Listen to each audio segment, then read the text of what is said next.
Are you serious? I initially screamed into the phone when I received a call from my mom. How on earth did it come to a discussion about marrying my sister-in-law? I thought.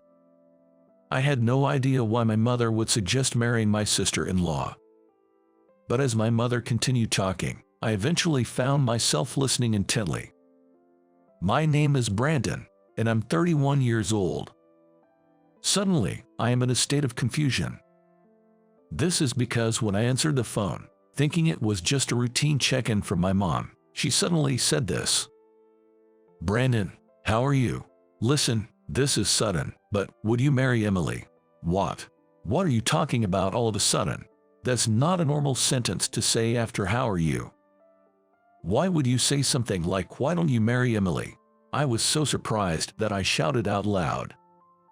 I even thought something might be wrong with my mom. My mom, unbothered by my agitation, started talking. Well, you see, Emily seems to be having a tough time raising her child alone. Linda from the neighborhood said she went to help her daughter, who just had a baby. That's where she saw Emily.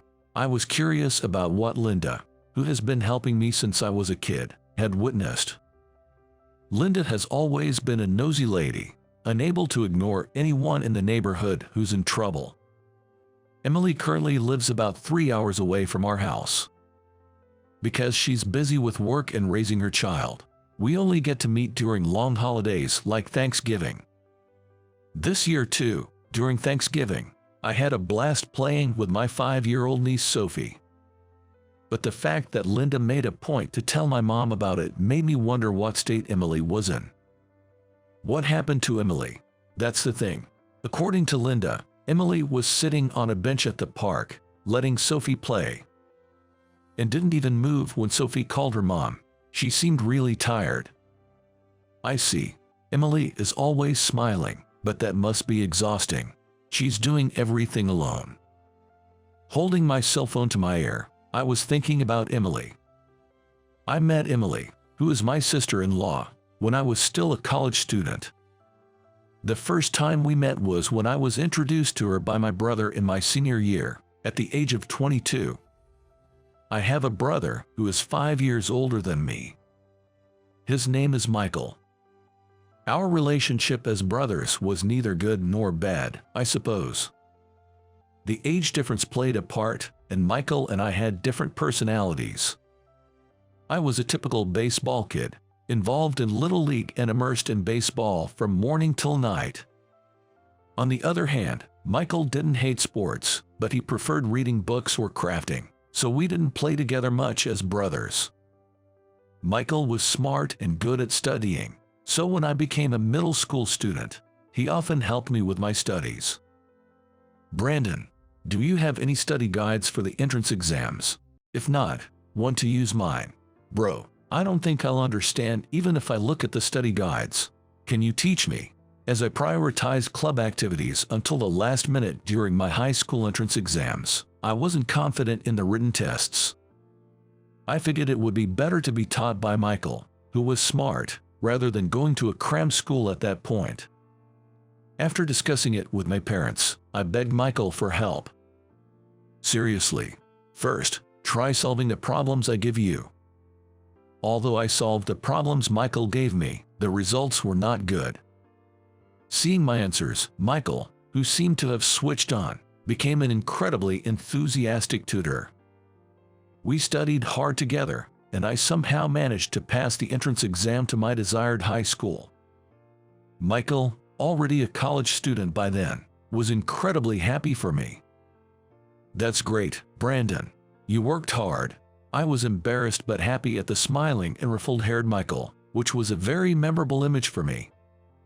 From then on, I think I started talking more with Michael. Michael, always a step ahead, was my role model. He was a bit stubborn, but I liked my kind brother. When I was in my sophomore year of college, Michael was 25. I think it was around that time when Michael introduced me to Emily. Brandon, I want to introduce you to someone. Yes, the voice of Michael on the phone sounded embarrassingly bashful, as if he was struggling to hold back a grin. Really? Bro, a girlfriend. That's awesome. I want to meet her. I immediately jumped at Michael's news. She's my girlfriend. Well, she is now. I mean, I want to marry her. That's what I'm thinking. Michael, at 25, had a calm and intellectual aura that honestly made him popular with women.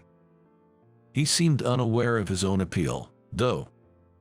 So, I was excited to meet the woman Michael had chosen, especially since he was considering marriage. Getting married, that's huge. I can't wait to meet her. When are you introducing us? I plan to come home for New Year's. Will you be at the house, Brandon? Yeah, I'll be there. My part-time job is on break. I'm looking forward to it. Got it.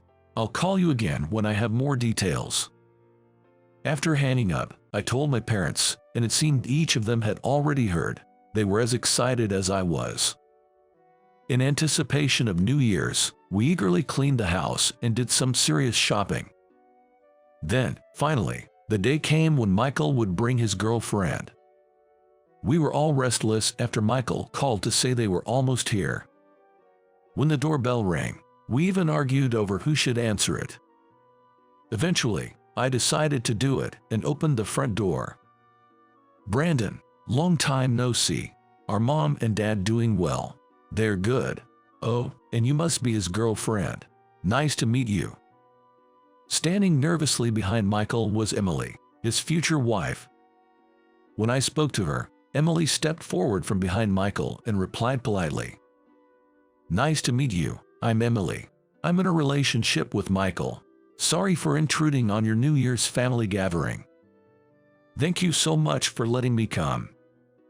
I couldn't help but have a good impression of Emily, who greeted us politely despite her nervousness. She was petite with fair skin and big eyes. There was something about her that was adorably kitten-like. I thought she was genuinely cute. And it seemed my parents thought the same. Oh my, she's so cute. Dad, isn't she just adorable? Emily, the woman set to become your mother-in-law, seems to have really taken a liking to you. I thought to myself that the typical mother-in-law and daughter-in-law issues probably wouldn't exist in our house. Watching my parents, these thoughts crossed my mind. Indeed, she's a lovely young lady. Let's not stand in the entrance. Please, come in. Dad was smiling like I'd never seen before. He had once said, raising two boys was a lot of fun, but I've always wanted to raise a girl too. He had let that slip while slightly tipsy. I'm looking forward to you and Michael finding wives, he had said. At the time, I had just broken up with a girlfriend, so I could only respond with a wry smile. Yeah, let's go in. And Emily, please, I know it's hard not to be nervous, but I think, if I may say so myself, that you'll find everyone in our family quite nice. He looked at Emily with a kind face, as if to reassure her. Michael is generally a kind person, but I thought this particular expression was reserved just for Emily. She really caught a great guy. Then, we all introduced ourselves, a bit nervously, and enjoyed a meal together. Mom was incredibly enthusiastic, preparing lots of Michael's favorite dishes.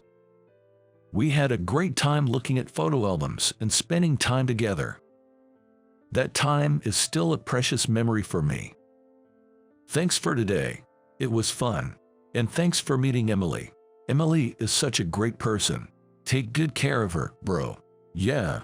Count on me. Michael declared this proudly, and Emily smiled shyly but looked very happy. My parents and I saw off the two of them, and a happy day came to an end. Afterwards, their relationship progressed smoothly, and a year later, they happily held their wedding ceremony. Brandon, I'm so happy to become family with you. Me too. Can I call you sis from now on? Of course, you can. I'm fine with bro too. It'd be weird if Brandon suddenly started calling me big brother now, right? Probably, I'll still call you bro even when we're old and gray. That's fine by me. Hey, let's drink together, even when we're old. I did a fist bump with Michael, watching the ceremony to the end. The sight of them pledging their eternal love in the chapel was so moving. I cried a little. To be honest, not just a little, I cried a lot. After the wedding, Michael and Emily lived happily, and we all got along well as an extended family. 3 years into their marriage, Michael called to say they had something to tell us and asked if they could come over. At the time, I was at work and only heard about it when I got home. But when I found out Michael and Emily were coming, I noticed something was off with my usually cheerful mom. "What's wrong, Mom? You seem more gloomy than usual. Something happened." Mom is usually optimistic and laughs a lot, but she was different that time. Mom seemed a bit troubled when I asked her. "Do I? Well, I'm a bit worried." Michael sounded so lifeless on the phone. It was just different from usual. All I could do was vaguely nod at her words. I couldn't imagine a downcast Michael. He's always been so calm, but being calm is different from lacking energy. Thinking we would understand better once we met, I tried to encourage Mom. "Maybe he's just tired from work. We'll know when we see them." That seemed to settle her a bit. "That's true. No point worrying now. They're coming this Saturday, so let's make some delicious food to cheer them up." Mom started cleaning the house as usual, and I felt relieved. I was looking forward to seeing Michael again on Saturday. Then, on that day, about 20 minutes after Michael texted that they were almost home, they arrived at the front door. Our smiles froze when we saw them. Michael had lost a noticeable amount of weight. He was always slim, and we thought he'd never need to diet. "Bro, hey, long time no see." "Surprised, huh? I lost some weight." Michael was smiling, but his smile seemed tired. "Shall we go in? You must be tired, Michael." Emily gently nudged him with a worried look. Snapping out of it, my parents invited them to sit in the living room. We all sat at the dining table in silence until Mom served tea. After taking a slow sip of tea, Michael started talking. "Sorry for the shock. I lost a lot of weight. Losing weight really drains your energy." "What happened? Heat stroke?" Mom asked, furrowing her brows with concern. "No, not heat stroke. Cancer. Terminal. They said I have a year left." Michael spoke about something incredible, as if it were nothing at all. He said it with the same casualness as if asking, "What's for dinner today?" or remarking, "The weather is really nice today, isn't it?" Naturally, my parents and I froze. I don't know how long we were frozen, but we came to our senses when Emily sniffled. I moistened my dry mouth with tea and started speaking. Probably Dad or Mom should have asked, but they were still in shock. I had to be strong and start the conversation, as I knew we all probably had the same questions in mind. "Terminal. Is it really, I mean, incurable? Not even surgery or chemotherapy?" Michael responded calmly to my question. "Yes. There's nothing that can be done. I even sought second opinions, hoping to extend my life, but after visiting 4 hospitals, they all said the same thing. I'm just tired of it all." Emily was silently crying next to him. Right, they had just built a house and were excited about their careers. They just built a house, and you were so happy about the big project at work. Why does it have to be you, bro? My voice trembled as I spoke. I had to exert effort to hide my shaking. I clenched my teeth, desperately holding back tears. It's harder for Michael. They had just gotten married, acquired their own home, and everything was going well at work. It was a life full of happiness. Yet suddenly, Michael's future was given a finite deadline. That was the hardest part. Is there anything we can do? Anything we can help with? Mom said this through her tears. But even while crying, she looked steadily into Michael's eyes. There's a lot, but the most immediate request is about Emily. Michael looked at Emily with his usual gentle smile. Emily tried to smile back at him, but tears kept streaming down her face. Emily's pregnant. Hearing that, I couldn't hold back my tears anymore. A strange sound came from deep in my throat, a stark realization that I was crying. Tears wouldn't stop flowing. Mom also started crying loudly. I buried my face in my sleeve like a child. "Will you make it? Will you get to see your child, even just for a moment?" Dad asked for all of us. "Yeah, I plan to see the child. I want to, at all costs. I hope to be there for at least the first 3 months after the birth." As we wiped our tears, I saw Michael smiling. Emily was smiling next to him too. I couldn't stop wondering how much they had talked and cried about this before telling us. The thought made me cry again.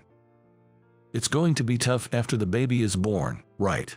I plan to go to fatherhood classes and share the parenting, since Emily has no parents. Could we ask for help after the birth?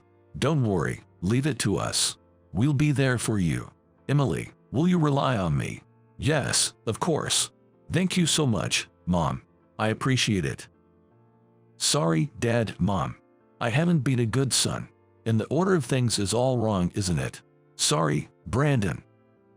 I guess I won't be able to drink with you when we're old. Michael apologized, referencing our conversation from the wedding, and I managed to smile through my tears. I'll drink on your behalf, bro. Do that for me. But don't overdo it, okay? He reached across the table and ruffled my hair. His hand was Michael's, but the wrist peeking out of the sleeve was thin. This conversation wasn't a lie or a dream. It was real. Michael really had a limited time left. The reality was so sad and frustrating that I cried again. I wanted to rebel, saying I wasn't a child to be comforted. But maybe this could be the last time he'd comfort me. Maybe there's still time, but maybe. Can I enjoy being comforted for a bit longer, bro? I'll ruffle your hair as much as you want until it's time. Michael said happily, continuing to ruffle my hair. My parents and I were visibly affected, and I could hear my parents sniffing louder, but I didn't mind. I think Michael probably didn't either. After being consoled by Michael for as long as I needed, he and Emily left. Now, our entire family was worried about them driving home. I might have lost a bit of strength and get tired more easily, but I want to live as normally as possible for now. Don't worry, I'll make sure he's careful. We repeatedly asked her to take good care of Michael and saw them off. As soon as they left, Mom collapsed in tears. Why? Why does it have to be him? Why does he have to go through this? She cried like I had never seen before, wailing loudly. It's true. Why? I'd take his place if I could, especially now that they're expecting a child. Even Dad, who had seemed calm, knelt beside Mom and cried. It's true. He was just trying to stay composed, but Dad surely wanted to cry and wail too. He's always been a family-oriented and doting father. Seeing my parents in tears, I knelt down and hugged them. The parents who once seemed so big and protective, now felt so small as I became an adult. Let's do everything we can. Let's support Michael and Emily in every way we can. I don't know how or what we can do, but let's give it our all. My tearful words made my parents nod in agreement. We decided on 3 things during our family meeting. Not to impose our opinions on Michael and Emily. To support whatever they want to do. To offer financial assistance within a non-burdensome range. We were careful about giving them space but stayed involved in their lives. When Emily had severe morning sickness, Mom stayed overnight with her, and Dad or I accompanied her to the hospital when needed. As time went on, Emily's pregnancy progressed to 6 months. Michael found strength in talking to Emily's belly and supporting their growing child. But then, the day came suddenly. One late night, our house phone rang. All of us jumped up, startled, and I took care of Mom, who was frozen in shock, while Dad answered the phone. Hello, Emily. Yeah. Dad's tense voice made Mom and me feel an ominous premonition. Mom clutched the sleeve of my sweatshirt. I held her shoulder tightly. Understood. We'll be there right away. Hang in there, Emily. We're coming. Dad repeatedly assured Emily, and I realized that the time had come sooner than expected. Is bro not doing well? He suddenly became unwell and lost consciousness. They've asked for family to come, Dad explained. Why now?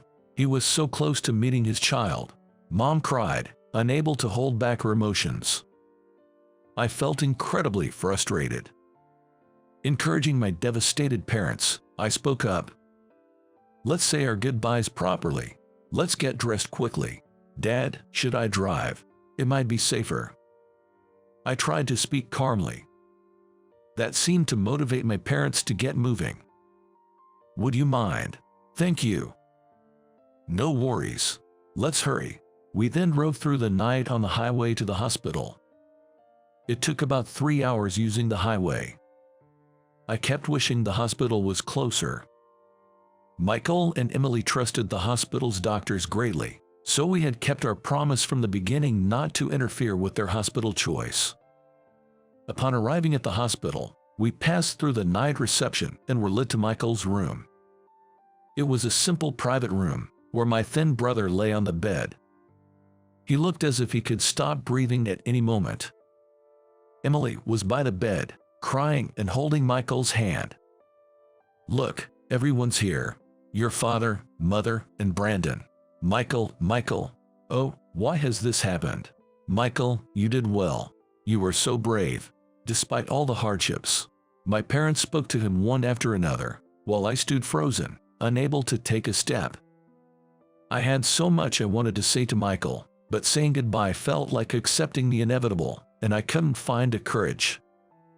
It was Emily who gently pulled my hand. Brandon, please say your goodbyes to Michael. Though she was crying, her grip was strong. Yes, Emily was the one who was suffering more. She had to raise the child in her belly alone now. I couldn't afford to be scared. I nodded, let Emily lead me to Michael's bed, and took my brother's thin hand. Dad gently made room for me, and I took Michael's hand, now so thin. Bro, you've worked so hard. It was a bit sudden at the end, but I'll never forget you. Don't worry about Emily and the baby. We'll take good care of them. So, it's okay. It's okay. I intended to grip it firmly, wondering if this would reassure Michael. I squeezed his hand tightly and wiped away my tears. I wiped my tears and Emily spoke to him. Thank you for all the happiness. Our time together might have been shorter than others, but I was happy. I'll be happy from now on too. I'll make sure our child is happy. Thank you. We all cried uncontrollably. It seemed like Michael waited for everyone's farewells before quietly passing away. After that, I cried so much, I honestly don't remember how I spent my time. When I came to my senses, everything was over, and a small altar for Michael was set up in our house. Every day, we gathered as a family, prayed at the altar, and talked about Michael. Emily, not much longer now. We're so excited. Yeah. But are you okay, Emily? Going back to the house Michael built, all alone. It's worrying, but it's what Emily wants. Indeed, Emily had refused our suggestion to stay with us until after the birth and recovery. I want to be in the house Michael built for us. For now, that's what I need. With tears in her eyes, Emily said to us, and we couldn't insist. We just asked her to contact us if anything happened and kept an appropriate distance. Then, as my parents and I were discussing that it was almost time, we received a message from Emily. She was going into labor and on her way to the hospital, asking my mother to come. Mom quickly got ready. Dad, get the car ready, she said, grabbing the bag she had prepared. Let's go. Brandon, can you stay home? Sure, I'm not a kid. I'll be fine. Seeing Mom bustling about, I felt relieved. She had been quite down. After my parents left, I prayed at Michael's altar. Bro, Emily's doing great. Please cheer for her. Later, around 10 a.m. the next day, I got a call from Mom. She's born. A beautiful baby girl. Emily is tired but okay. I felt a deep sense of relief. Tears of joy rolled down my cheeks. That's great. Really great. Yay, that's great. I couldn't say anything else, and after hanging up, I prayed again at Michael's altar. Bro, you and Emily did great.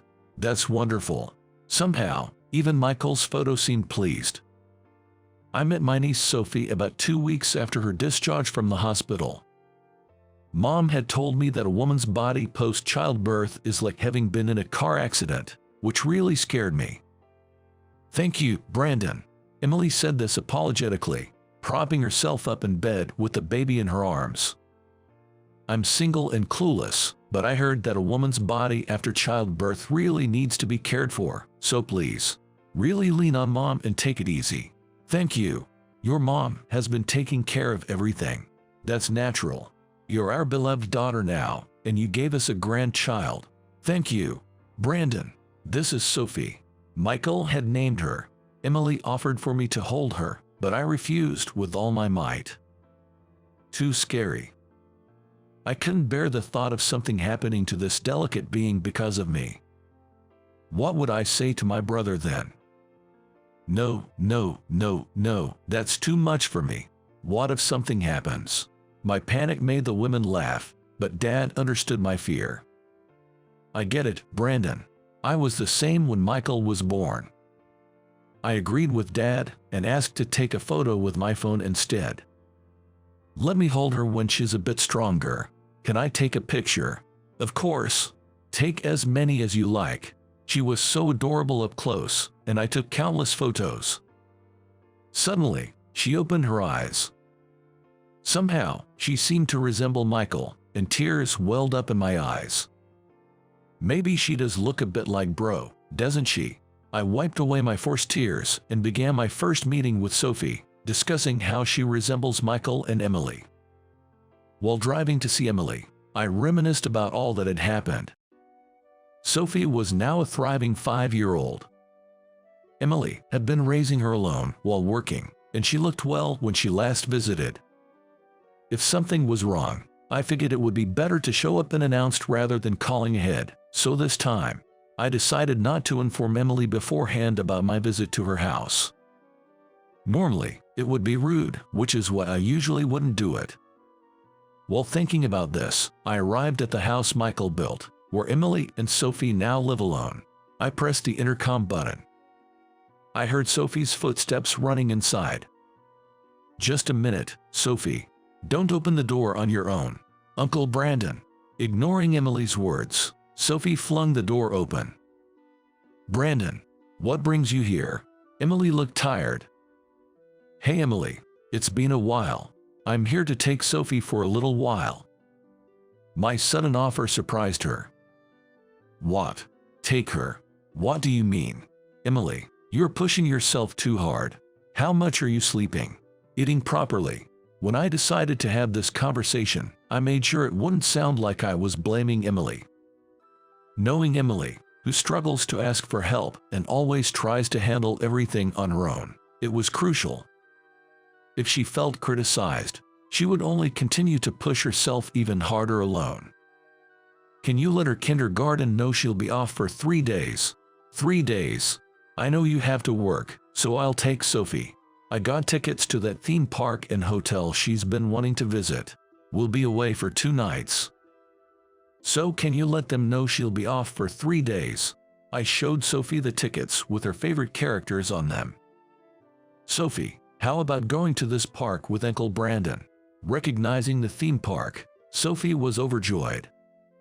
Sophie, let's go. With Uncle Brandon. Mom's going to stay home, okay. She needs a break too. It might be hard for my 5-year-old niece to understand, but I explained that her mother also needed rest. Sophie looked curiously at my face and then at Emily before smiling brightly. Okay, Mom, I want to wear my pink pants. I want to go now. Urged by Sophie, Emily snapped back to reality. Pink pants, got it. Emily, can we talk a bit while you're getting her things ready? Sure. We three prepared Sophie's things together. Sophie went to choose a stuffed animal to bring along, leaving me a moment to talk to Emily. I told her about how Linda saw her looking exhausted, how we worried she was secretly very tired despite always smiling around us, and how Mom suggested I should marry her. Emily was shocked.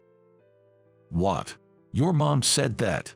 Her reaction was just as I expected. I had been equally baffled at first. I was surprised too. We both laughed. Sure, I was keeping it together for Sophie. I always think I have to be strong and keep going. Tears started to flow from Emily's eyes. I imagined that since Michael passed away, Emily might never have confided her struggles to anyone. I handed her my handkerchief.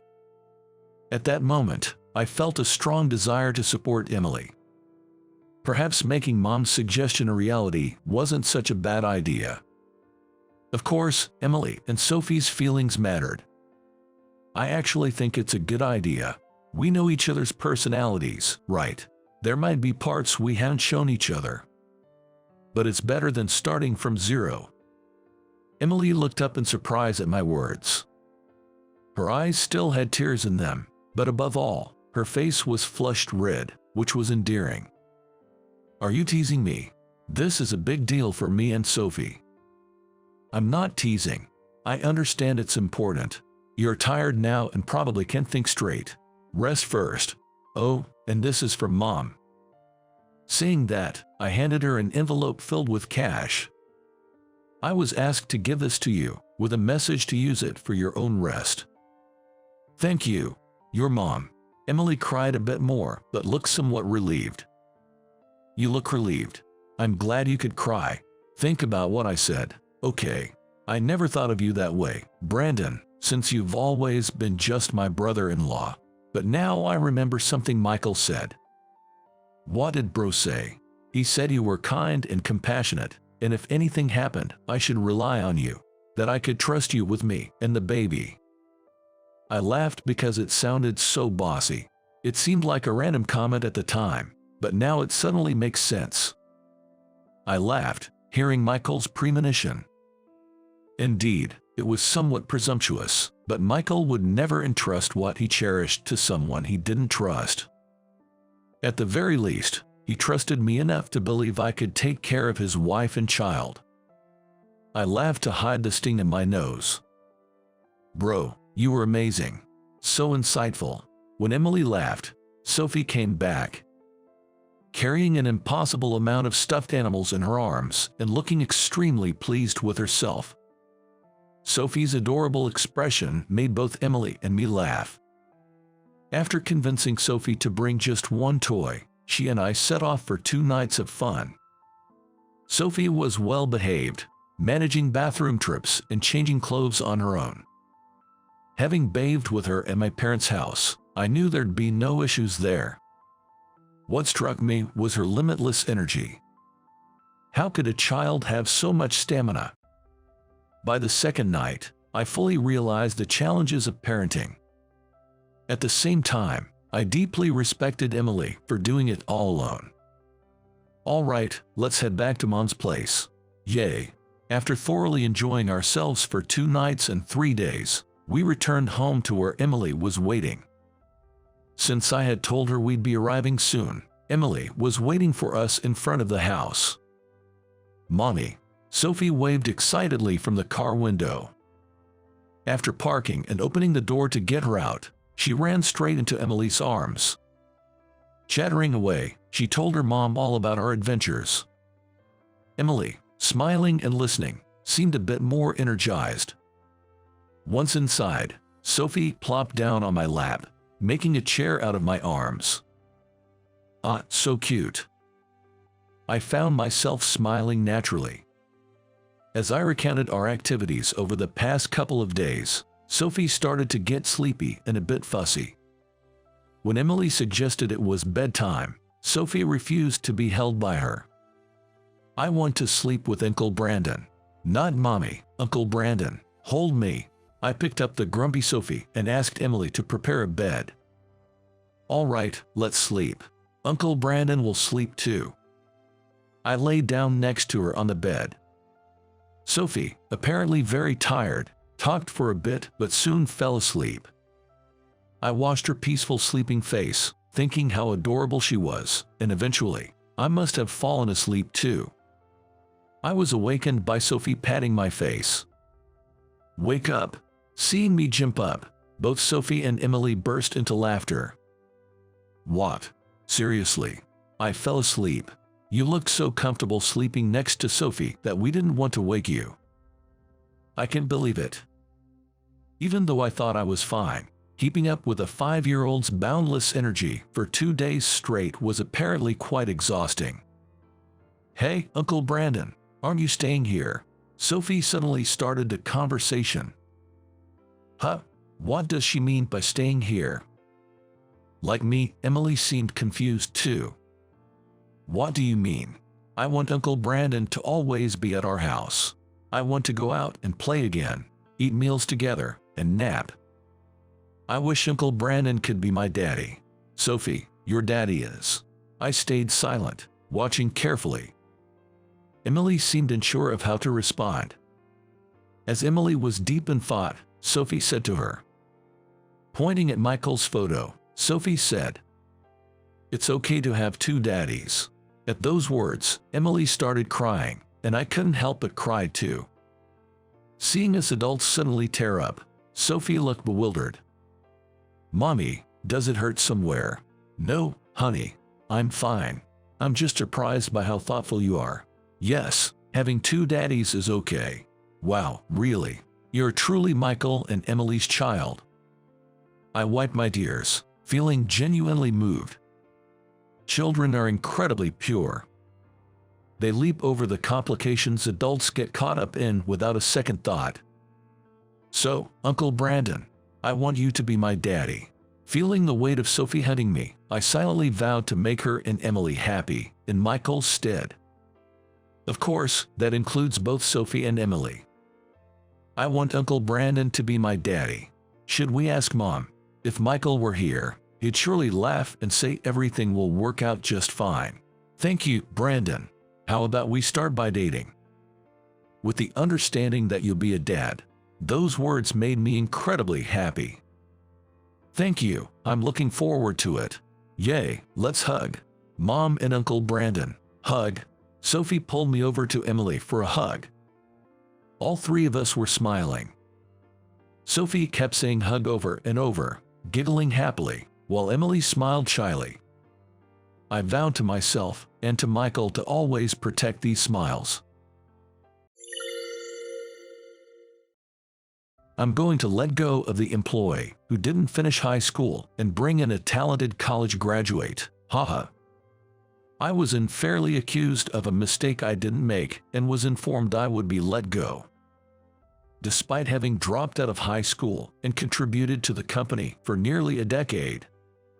The person my boss, now replaced by David, wants to put in my place is a favored newcomer who graduated from the same university as David and joined the company last year.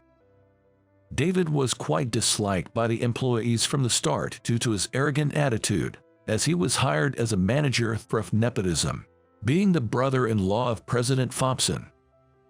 The new hire from the same university probably seemed endearing to him, being one of the few who didn't know enough to keep their distance.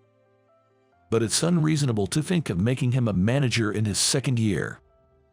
Just as I was about to express this, would the underqualified dropout please expedite his departure? David mocked me. Seeing a junior employee smirking behind the tunning David, I sighed deeply and accepted my termination with a understood. I was grateful to President Thompson and didn't hate my job, but what happens next is no longer my concern. Let David and his favorite deal with the consequences. My name is Nathan. I resided with my parents and a younger brother, 3 years my junior, until our parents divorced when I was in the 3rd grade. I remember how my brother, who was very close to me, cried when it was decided that I would live with our mother and he with our father. My mother didn't want to split us up, saying we were close. But my father strongly objected. Even if my father took both of us, it would be difficult for my mother, who had been a stay-at-home mother, to pay child support for both. And if my mother took both of us and received child support from my father, it would still be a tight life for the three of us. It was clear that as we grew older, the cost of food would increase. I didn't want to be separated from my brother either, but I was left speechless when my father asked if I was okay with my brother living hungry.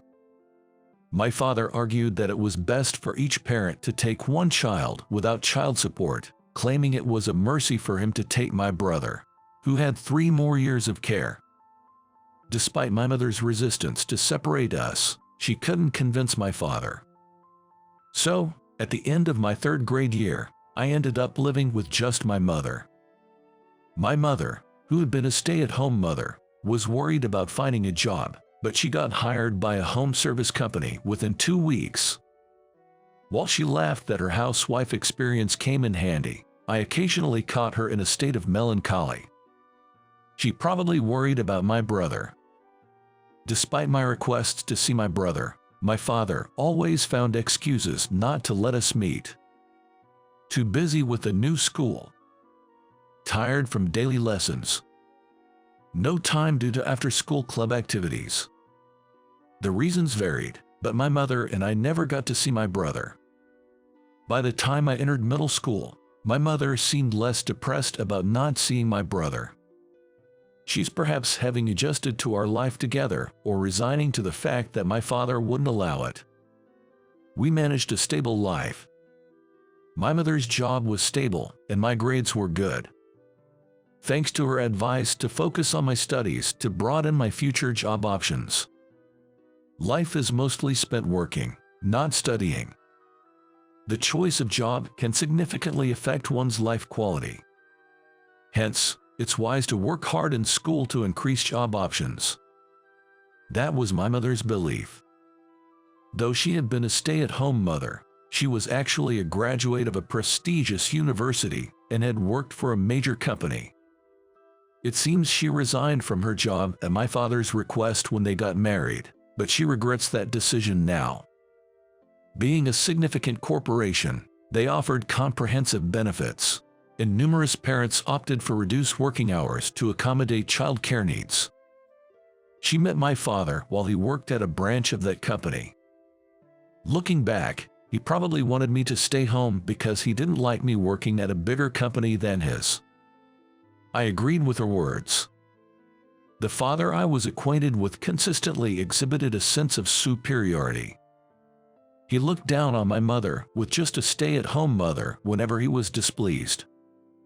If my mom hadn't retired, there's no way anyone at the headquarters where she worked could have spoken to her like that. Hearing that story really drove home the importance of choosing the right workplace.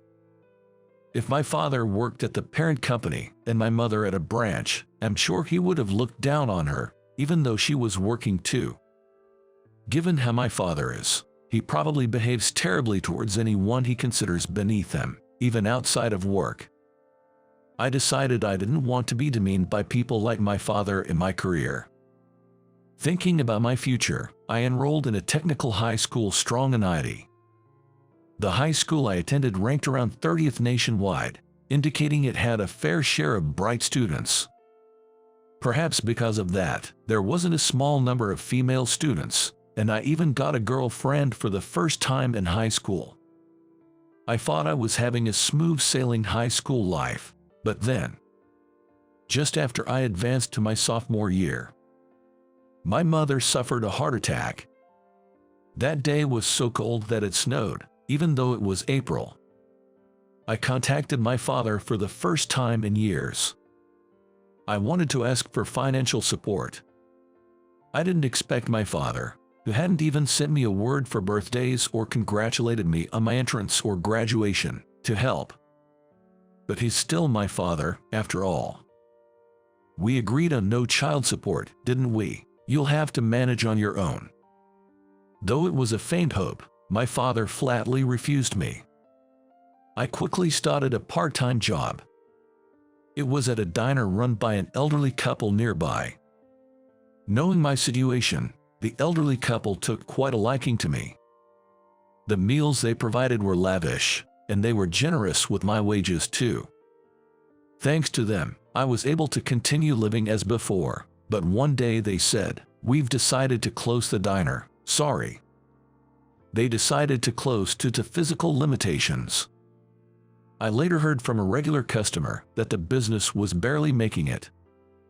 Despite that, they provided lavish meals for me, an outsider, and were generous with my pay, which made me feel guilty. The next part-time job I decided on was at a convenience store, but due to a staff shortage, I ended up working long hours. From 4 p.m. to 10 p.m. after school, and from early morning at 5 a.m. to 7 a.m. right before going to school. I ended up spending 9 hours a day on part-time work, regardless of weekdays or weekends. I was supposed to work only 5 hours from 5 p.m. to 10 p.m., but I agreed to help out for a while because they were short-staffed. However, this became the norm, and there was no improvement even after more than 2 months.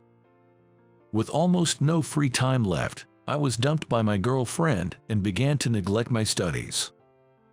After a while, I ran into the elderly couple who owned the diner where I first worked. They happened to come to the convenience store with their grandchild. The elderly couple was surprised to see me. I had lost a lot of weight. The elderly couple, concerned for me, invited me to come to the diner on my days off. Even though the diner had closed, it was also their home, so the couple continued to live there. When I visited them as promised, after school on a weekday off from my part-time job, the couple prepared a lavish meal just like they used to when I worked for them. And then I was informed that I was being made to work illegally. 15 to 18-year-olds can only work 8 hours a day. Up to 40 hours a week, according to the law. I was working 9 hours a day, without breaks, and 54 hours a week with a 6-day work schedule. You'll ruin your health working like that. The couple was worried, but I told them I was thinking of dropping out of school. Since starting the convenience store part-time job, I couldn't keep up with my studies, and being in the same class as my ex-girlfriend was tough. In hindsight, I should have quit the convenience store job and looked for another one, but at the time, I wasn't capable of rational thought. I was preoccupied with thoughts of dropping out. The elderly couple apologized, thinking the closure of their diner was to blame, but they weren't at fault. Not at all. Your kindness was a great help to me. I'm truly grateful. When I expressed my gratitude, the elderly couple offered to introduce me to a company run by their son. If you're going to work after leaving school, it might be better to be a full-time employee rather than a part-timer. With that, they introduced me to the father of the grandchild they had brought to the convenience store the other day. This company was a metal working firm, taken over by the elderly couple's son from his uncle to become the president. My studies and school were primarily in IT, so I knew nothing about metal working. However, they were willing to hire me as long as I was motivated. I ended up dropping out of high school to work there as a full-time employee, but it was quite challenging since everything was new to me. Whenever it got tough, I would talk to Alex, a former high school classmate.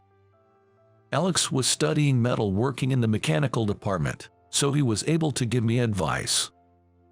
Even after I left high school, he kept in touch and was a significant support who always worried about me. As Alex was about to enter his 3rd year of high school summer vacation, he made a proposal to me. He suggested doing something big using the information engineering I had studied and the mechanical technology he was learning. I was surprised by such an unexpected suggestion. Wouldn't it be difficult to find a time while working? Alex didn't expect me to freeze in shock. He was concerned about time. I know he's concerned about my time because he's aware of the tough times I went through with my convenience store part-time job during high school. I decided to accept his proposal, hoping to make it a memorable summer vacation for Alex, who was always so considerate. I started spending my time after work and on weekend with Alex. Though it was Alex's idea to do something big, he didn't have a specific plan, so we had to start from scratch. After many sleepless nights, the parts we created were patented. "We'll be rich if this hits big, haha," we joked around. Getting carried away, we had acquired a total of 3 patents by the time Alex was about to graduate from college. Alex had established a company to develop parts with patents while he was still in college. I was invited to join the management, but I declined out of gratitude to President Thompson, who had hired me after dropping out of high school. Instead, I agreed to help as an advisor. Around this time, I was transferred from factory work to an office position at the headquarters. Shortly thereafter, President Thompson's brother-in-law joined the company as a department head. This department head was the brother-in-law of President Thompson's wife. Whether it was due to his rapid appointment or his inherent nature, he behaved arrogantly and was disliked by the employees. The following year, President Thompson's daughter, Sarah, joined the company. Sarah, being President Thompson's daughter, never flaunted her status and was earnest about her work. This was in stark contrast to David, who acted arrogantly because of his family ties. David believed he would be the heir since President Thompson had only a daughter. However, with Sarah's entry, all the employees started to see her as the successor. Displeased with this, David began to take his frustrations out on me. David seemed to have always resented me for being a high school dropout with only a junior high school diploma. I had been subjected to unreasonable overtime and work dumping, but recently, the direct insults had started. It seems that President Thompson isn't fond of David, as he hardly ever speaks to him at the office. Even when David initiated conversation, it was quickly ended. David is a college graduate and a family member. Despite holding a managerial position, he is not taken seriously. In contrast, President Thompson, who had hired me personally, took an interest in me and often initiated conversation. That probably made David dislike me even more. The following year, I had a fateful reunion. To my surprise, my brother Michael, who had been taken away by our father and with whom I had lost contact, joined the company. Michael, who had grown into a fine young man since graduating from college and joining the company, still had traces of the child I remembered. However, Michael was somehow considered an only child. Wondering if perhaps Michael didn't remember me, I decided to pretend to be a stranger. While it was a bit lonely not being able to talk as brothers, I thought there was no need to disturb his peace if he had indeed forgotten. Michael, a graduate of the same university as David, was particularly favored by him. He was often invited out for drinks and seemed to be trusted with significant projects. However, Michael didn't seem to be very capable at his job, often making mistakes. Some of the work David dumped on me included tasks assigned to Michael, which I inadvertently discovered. I silently corrected and submitted the work, but that was a mistake. Michael, unaware of his mistakes, continued submitting documents without realizing. David, looking down on me, started to think it was okay to blame his mistakes on me. While it was still manageable when the errors were caught internally, Michael eventually made a mistake in a major project that inconvenienced our clients. Thinking he could pin the blame on me, whom David looked down upon, Michael claimed the work was mine. I wasn't even informed about the tasks Michael was handling. Blaming me for the mistake was absurd. Yet, David, fearing he would be held responsible, mockingly said, "I'll fire the bottom-dwelling junior high grad and replace him with a superior college grad. Haha." I had been promoted to manager in an unusual move. Though the department only consisted of Sarah and myself, it would be unreasonable to make Michael, who was only in his second year, a manager. When I was about to say so, "Could the incapable junior high grad please quit already? Haha." David mocked me.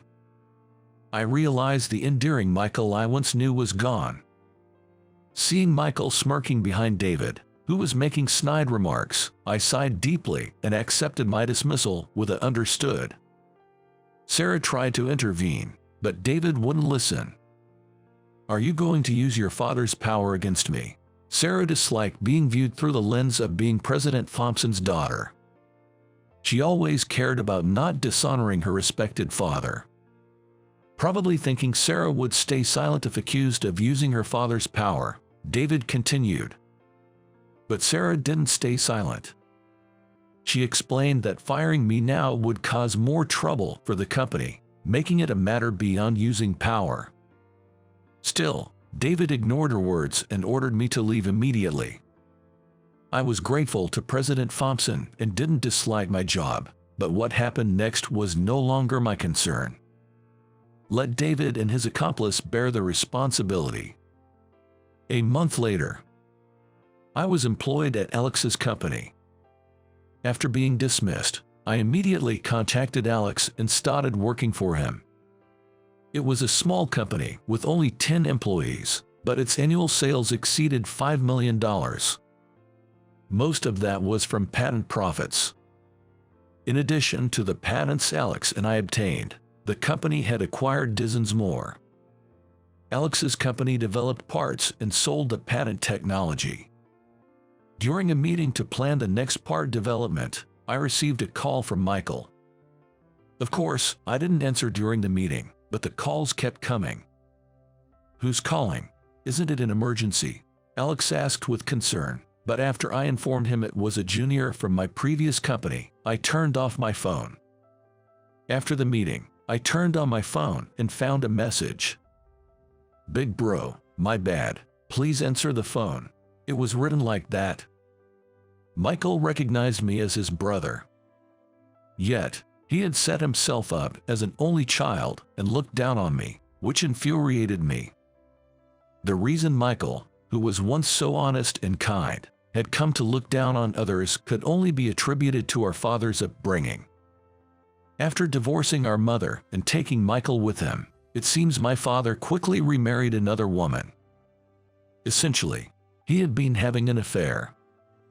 This woman, a career-oriented individual who didn't want children, was apparently willing to raise Michael since he was still young. That's why my father was adamant about taking only Michael. The new woman in his life, who became Michael's stepmother, spoiled him rotten. Anything he wanted was bought for him, and she allowed him to do whatever he wished. Michael came to prefer his indulgent stepmother over our mother, who would scold him for wrongdoing and taught him to even refrain from sweets. Consequently, he began refusing visits with me and our mother. The message detailed these circumstances, but ultimately, it seemed to justify his behavior rather than show any real remorse. As I read the message, another call came in. This time from David. Wanting to end the nuisance, I answered, intending to express my annoyance. But David immediately demanded that I continue to allow him to use the patents at the previous rate. The part Alex and I developed during his summer break happened to be effective for a product my former company was developing. If I had developed the part while at the company, the patent rights would belong to them, but this part was something Alex and I had developed personally. Its economic value was estimated at around $10 billion. However, out of gratitude to President Thompson, I had set the usage fees quite low. Alex had agreed to this, but now that I had left the company, we had returned to the original price. Didn't Sarah say the company would be in trouble without me? It was David who wouldn't listen, right? I have been in charge of the Patent Affairs Department within the General Administration Division, which handled various administrative tasks, including patent applications and licensing. I was promoted to manager because I had obtained patents. It was baffling that David, overseeing the General Administration Division, didn't understand patent matters. Sarah, who had worked under me, was of course aware of the patent usage fees. She had tried to persuade David to revoke my dismissal. Unaware of such details, David had no right to complain about the fee increase. After all, it's Alex's company that grants the patent usage permissions, and there's nothing I can do if he's asked about it. The management of the patents for the parts developed by Alex and me is entirely entrusted to Alex's company. Without President Alex's permission, providing the patents at the previous rates is impossible. Even if they ask me to let them use it cheaply as an individual, there's nothing I can do. David, learning this for the first time, demanded that the person in charge visit him. Demanding that a representative from the company granting the permission come to the company requesting to use it is beyond impolite. Disgusted, I told him never to contact me again and hung up, immediately setting my phone to reject his calls. A few hours later, I received a call from my father. Assuming it was Michael crying to him, I decided to answer. As expected, he wanted me to reconsider the patent fees for Michael's sake. The condition was that I had to be working there. You'll have to figure it out on your own, I retorted, echoing the words my father had said when my mother fell. My father began to complain about my disrespectful tone, likely not realizing he was repeating his own words. When mother fell, those were the words you said to me, remember. At a loss for words, my father stumbled over his response. And then he made an unbelievable suggestion. That's right, it must be lonely living alone, right? Why not come live here with your new mother? He offered. What are you talking about? I've been living with mother all this time. My mother, who fell ill during my high school years, has since fully recovered and is back to work. A few years ago, she even started her own housekeeping company, actively hiring single mothers, which has been featured in magazines. It seems both my father and Michael thought our mother had passed away. You thought I was all alone, yet you offered me no help when I was in high school. When I said that, my father hung up without a word.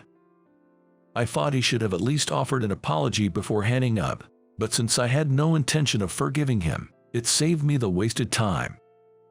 Besides, the misunderstanding by my father and Michael might have been partly my fault. Dropping out of high school required a parent's permission, and I had asked my father to sign for it. Without asking any questions, he signed immediately and sent it back. I did this because I didn't want to worry my mother, who was battling her illness at the time, but my father might have thought he had to sign because my mother had passed away. His immediate signing without inquiry probably meant he didn't care much about my presence. This allowed me to stabilize my life, but it left me feeling unsettled. When I mentioned this to my mother, "It's your fault for not consulting me," she said. Until Michael joined a company as my junior, my mother didn't know I had dropped out of high school. Even after dropping out, I continued to pretend to go to high school. She believed I was being supported financially by my father and felt guilty towards him.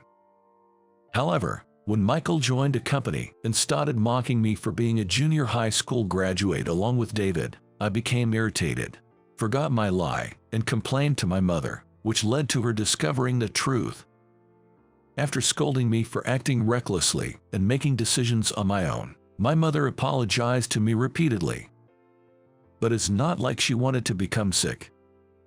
My father, who knew I was struggling but chose not to help, was the most to blame. As we talked, my mother also became irritated, and we ended up complaining about my father together. In a way, dropping out of high school was beneficial since it led to obtaining patents, so it wasn't all bad.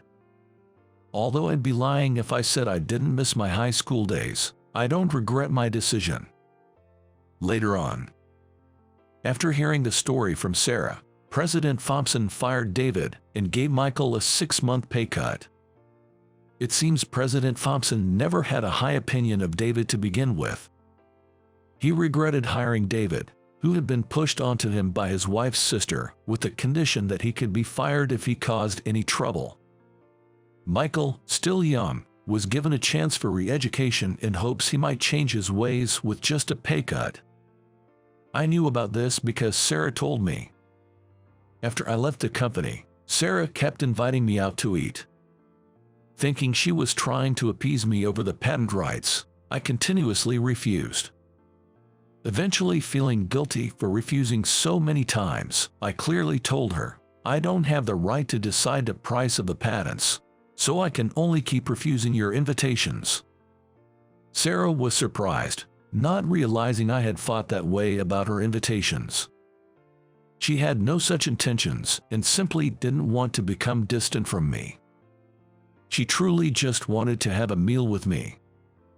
Since the patent issue wasn't involved, going out to eat wasn't a problem.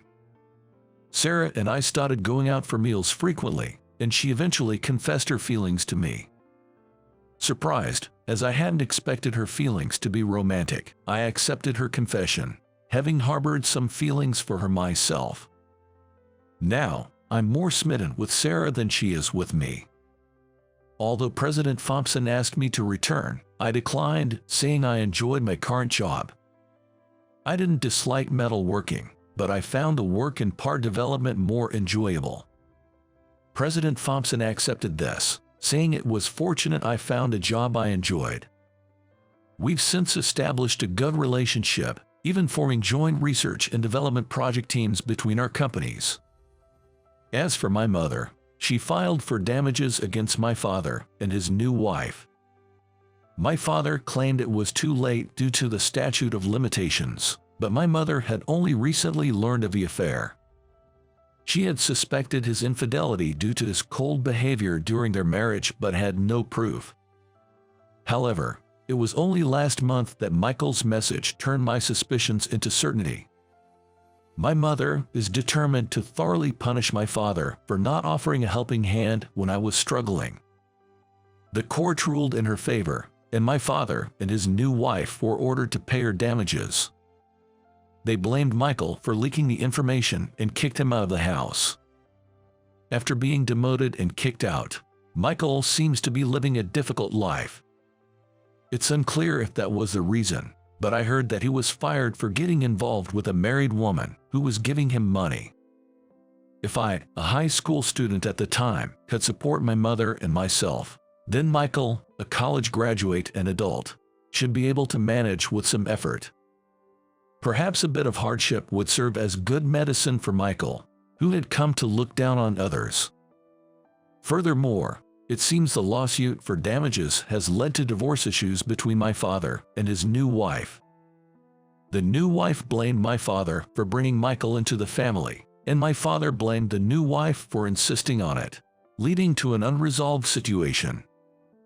Additionally, my father was seemingly forced to resign from his company. Not because the affair was discovered, because my father's company was also using the patent technology Alex and I developed, and Alex decided not to renew the usage rights. Knowing how hard I struggled during high school, Alex was even angrier with my father than I was. Alex's anger might also stem from being raised by his grandparents.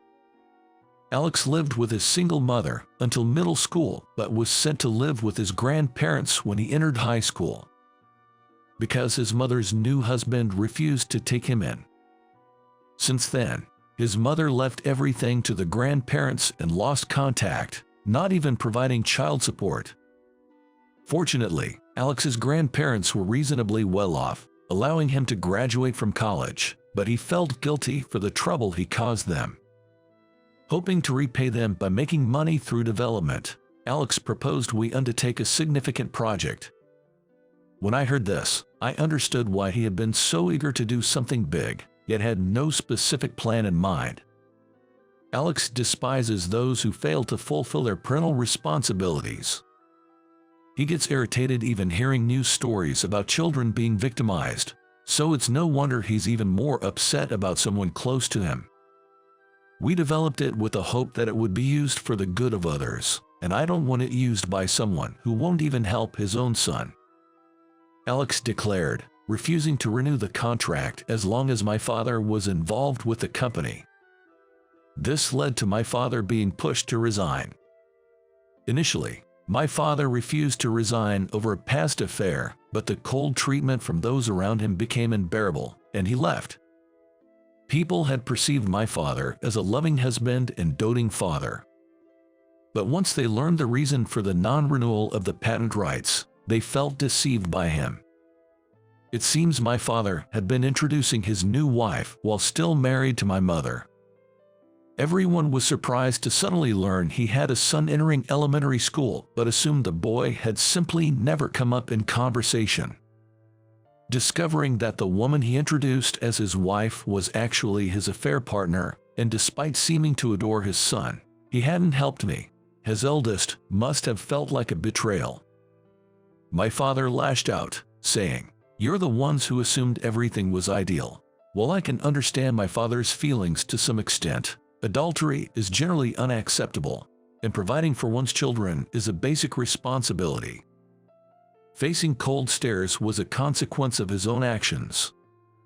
After resigning, my father once stormed into Alex's company.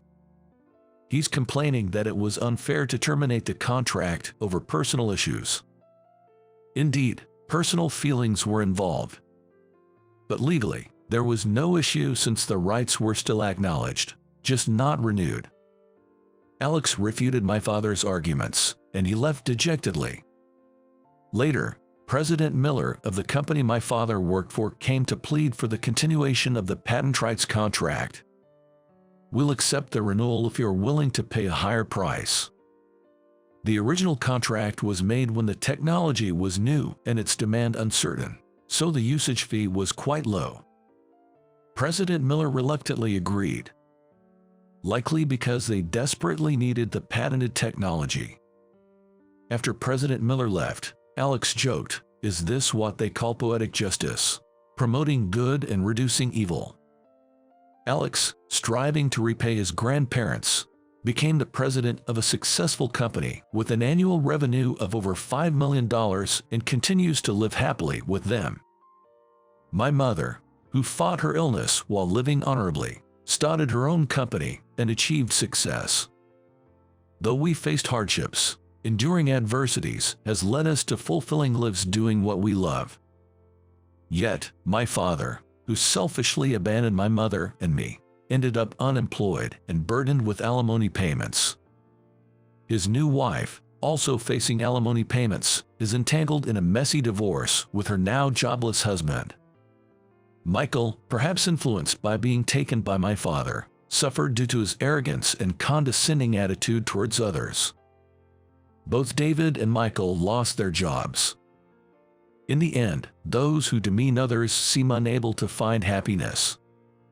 Perhaps this really is a case of poetic justice, as Alex said. My colleague Ava, who had suffered a terrible accident, was working with her head down, avoiding people's eyes. Suddenly, an inappropriately loud laugh disrupted the somber atmosphere of the office. "Look at that battered face, you're like a monster. Monsters shouldn't come to the office, haha." The unreserved loud voice of our boss, Kevin, struck her heart like a sharp arrow. Ava, who had been holding on until the last moment, finally couldn't hold back and started to shake her shoulders slightly. The moment I saw a tear drop from her face, which she covered with her hands, my head heated up in anger. I'm fed up with losing the smiles of those I care about. With that thought, I began to plan a meeting with a certain person. My name is Tyler. I'm a 35-year-old ordinary office worker. My family runs a hospital, and I was given everything I needed since I was young. My parents allowed me to freely pursue any hobbies or interests I had, and provided a good environment for my education. However, I had no outstanding talents and realized by the time I entered elementary school that I had no particular skills. In contrast to me, my younger brother, 2 years my junior, Kyle, quickly achieved notable results.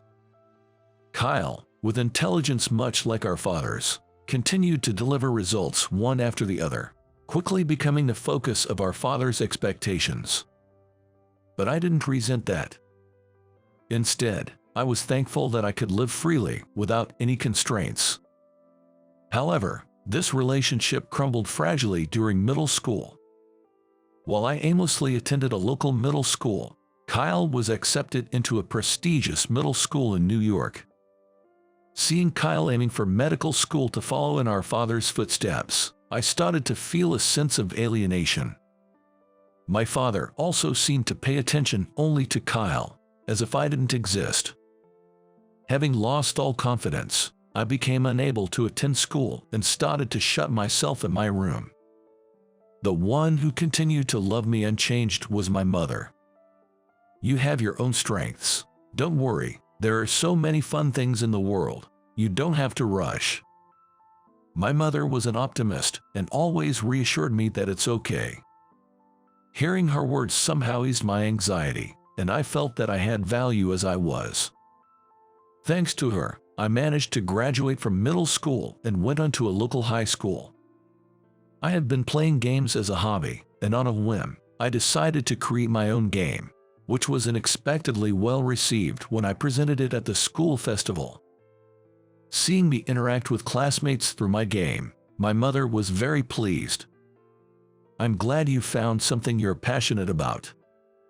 I still clearly remember her smiling face when she said that. It was soon after that when my mother was diagnosed with a serious illness. The once cheerful mother grew thinner and lost her energy day by day. The treatment started, but it was only enough to slow the progression of the illness, not cure it. The medication made her lose a lot of weight, and she lost her hair.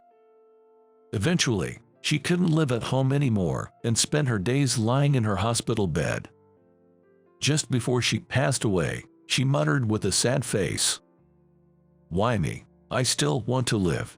The sight of my grieving mother was so painful that I wanted to look away, and it's deeply etched in my memory.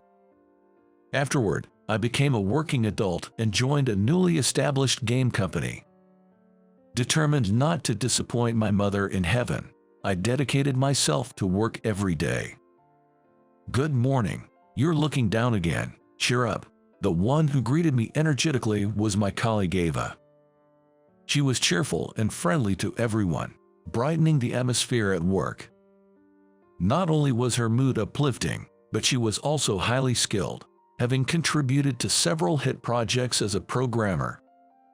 Talented, action-oriented, and beautiful, Ava was indeed a perfect woman. She never got carried away by her abilities and always approached her work with seriousness, which I deeply respected. Ava, with her eyes sparkling, approached me just as I arrived at work. "Hey, I heard we're getting a new department head. I wonder what kind of person they'll be." "Ah, that's right, starting today." The new department head, an elite graduate from a prestigious university, was specially recruited from another company by our upper management. We were initially hopeful about the new department head's arrival, but within a month, we were fed up. The department head, named Kevin, was in his prime working years in his 40s. However, he seemed quite confident in himself and never tried to hide his attitude that he was superior in any situation. "I'm the reason this company's performance improved. Stop complaining and just follow the orders." With an annoyingly loud voice and a pompous attitude, he ordered his subordinates around. Because of Kevin's habit of asserting his superiority at every opportunity, the previously relaxed atmosphere of our workplace gradually became tense and uncomfortable. Kevin, without considering the situation on the ground, kept bringing in more work. As a result, the employees were forced to work tirelessly, ending up with daily overtime. Despite this, since the numbers showed an increase in the department's sales, the upper management praised Kevin. This led to a vicious cycle where Kevin's attitude became even more arrogant, and his unreasonable demands on his subordinates continued unabated. It would have been tolerable if he was competent, but when Kevin came along with me to meet a client, insisting on his superiority even there, it ended terribly. During the final discussions with the client, Kevin interjected, "What? You can't even handle this level of work and outsource it to us?" Kevin, as usual, looked down on the client with his condescending attitude. The moment my face turned pale and the client became furious, announcing the deal was off, happened simultaneously. Years of trust I had built with the client were destroyed by a single comment from Kevin. "How could you do this? This client was supposed to work with us for the next 10 years. I protested to Kevin when we got back, but he nonchalantly retorted, "What's the point of any plan if it doesn't make money? It's a waste of time talking to such a small client." Kevin seemed completely unconcerned about the broken deal being his fault. "The company's profit comes first. This is the problem with you. I've been working hard to earn that client's trust. You've made all that effort go to waste because of your actions, Kevin." Kevin glared at me menacingly as I protested impulsively. "If you're going against me, you better be prepared. I can always complain about your work attitude to the upper management." Kevin's veiled threat of punishment made me bite my lip and fall silent. After my mother's death, my performance at the company was all that supported me, having never been recognized by anyone else. Yet, the frustration only grew, having to work under such an irresponsible boss. I wanted nothing to do with him anymore, but the pain of having to see his face every day at work was unbearable. Since then, I've been careful to avoid working with Kevin as much as possible. But he kept causing trouble for other subordinates as well. He wouldn't bother to learn document preparation or administrative procedures, saying such simple tasks should be done by subordinates, and dumped everything on us. At times, he would even take documents without asking, including taking documents containing sensitive personal information to another company. It nearly turned into a major crisis, but Ava, who was with him at the time, apologized profusely. Thanks to her, this situation didn't escalate, and it was resolved within our department. But it could have easily become an emergency that threatened the company's existence. Yet, Kevin continued his defiant attitude without admitting any fault. Preparing easy-to-understand materials for the supervisor is the subordinate's job. It was almost a big crisis because of your lack of attentiveness. Ava was the first to lose patience with Kevin's unapologetic behavior. On the day of the personal information incident, Ava invited me out for drinks. She, too, had been troubled by Kevin's terrible attitude on a regular basis. It's not just today. I went to a meeting with him before, and he started lecturing the client arrogantly, causing a lot of trouble. I thought so. It's bad enough with people inside the company, but causing trouble for our clients is too much. So, Ava and I ended up venting to each other, but there was nothing we could do about it. I was just hoping Kevin would be transferred out as soon as possible, but Ava had other plans. From the next day, Ava began to firmly say no to Kevin. That day, as Kevin was criticizing the work of his subordinates as usual without providing any concrete suggestions for improvement, Ava spoke up. "If you're so confident, please proceed with the work without relying on us. We, in turn, will not involve Kevin at all." Her statement echoed the sentiments of the entire workplace. Her argument was so convincing that Kevin couldn't refute it, no matter how much he tried afterward.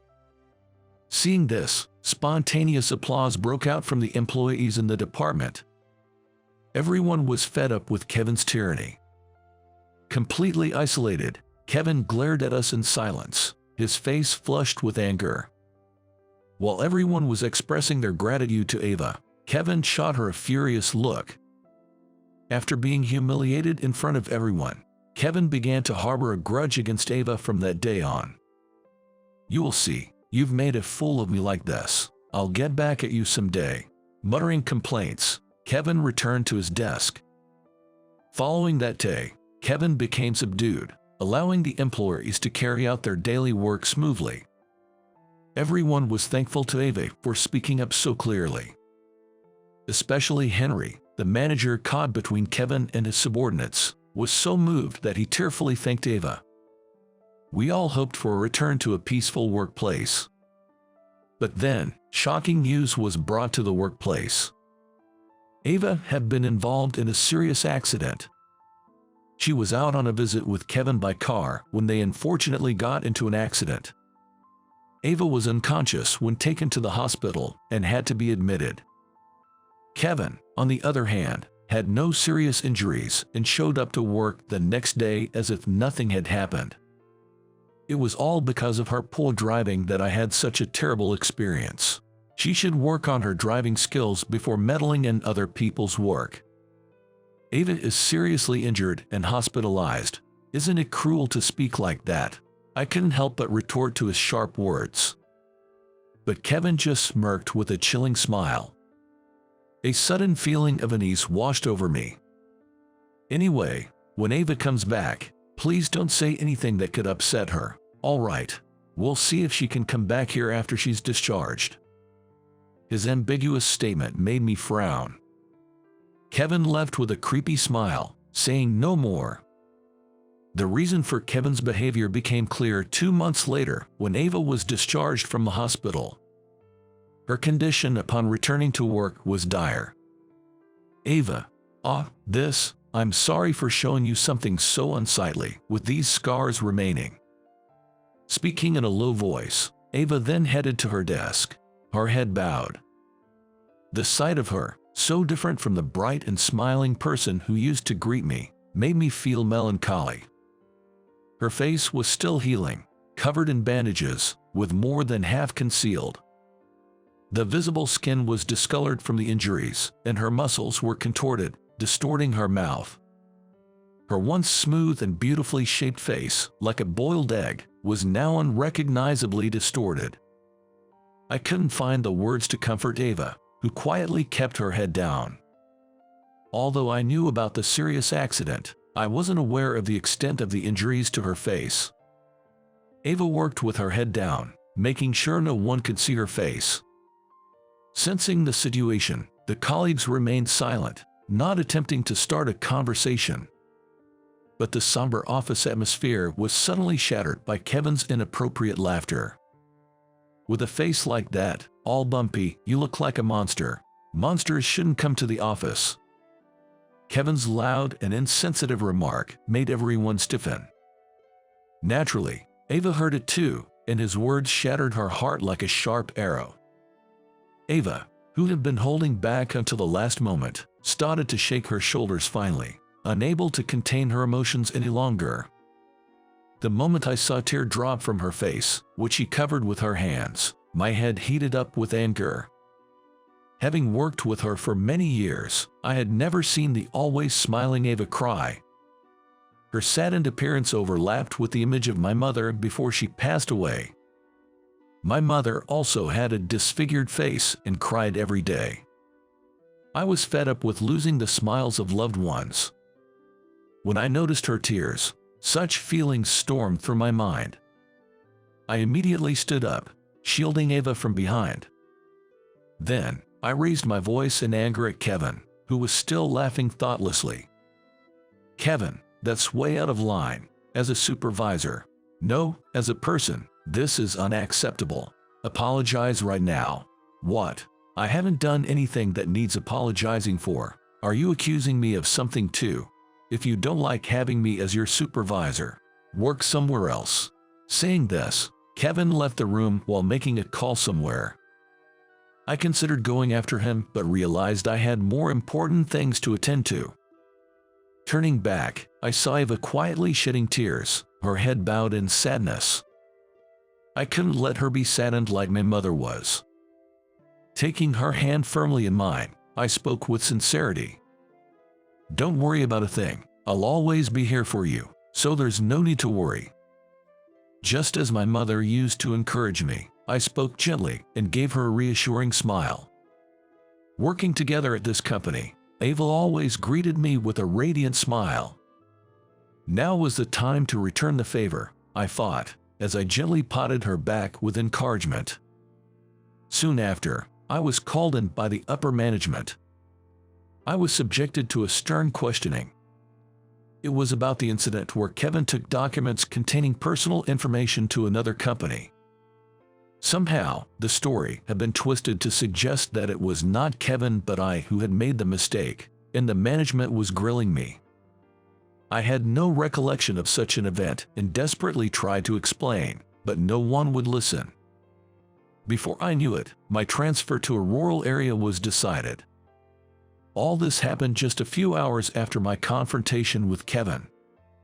It was too well executed to be coincidental, and later, an unbelievable truth came to light. Kevin had apparently been doing this kind of thing repeatedly in the past. Whenever he made a mistake, he would take his time to set up a subordinate to take the fall. He would fabricate all the evidence and then suddenly pin the blame on a subordinate, rushing the upper management's decision to transfer or fire them before they could respond. This way, the blame for the mistake fell on an unsuspecting employee. Kevin planned to continue acting as a supervisor in the workplace, escaping any blame. The thought of being transferred because of someone else's mistake was unbearable. As I was fuming over what to do, I was called in by Nathan, who used to be my supervisor. Even if it was Kevin's suggestion, it's impossible for Tyler to do such a thing, but Kevin won't be satisfied with this situation as it is. Nathan said, "It's frustrating, but we're currently devising a plan against Kevin. I'm sorry, but could you pretend to be transferred for a while?" Nathan then suggested I take some paid leave. Having focused on work all this time, I had about 3 weeks of vacation accumulated. Since Ava's accident, I had been working non-stop to fill the gap left by such a capable employee. Encouraged by Nathan's words to think of it as an extended break, I accepted the proposal. As I was about to leave the company, Nathan quietly informed me of something else. He mentioned contacting a certain individual.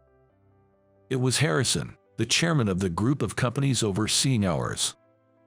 Chairman Harrison was often traveling around the world and rarely had the chance to return to America. But he was scheduled to come back to America soon, and Nathan would reach out to him on my behalf. Grateful for Nathan's arrangements, I decided to wait for the day I would meet Chairman Harrison.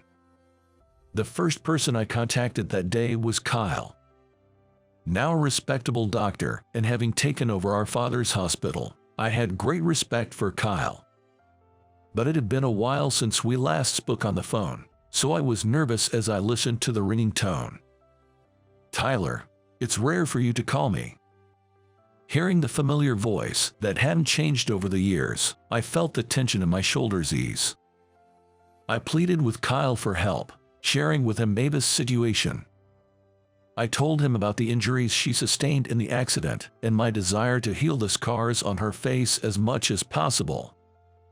After pondering for a while, Kyle promised to do everything within his power to help.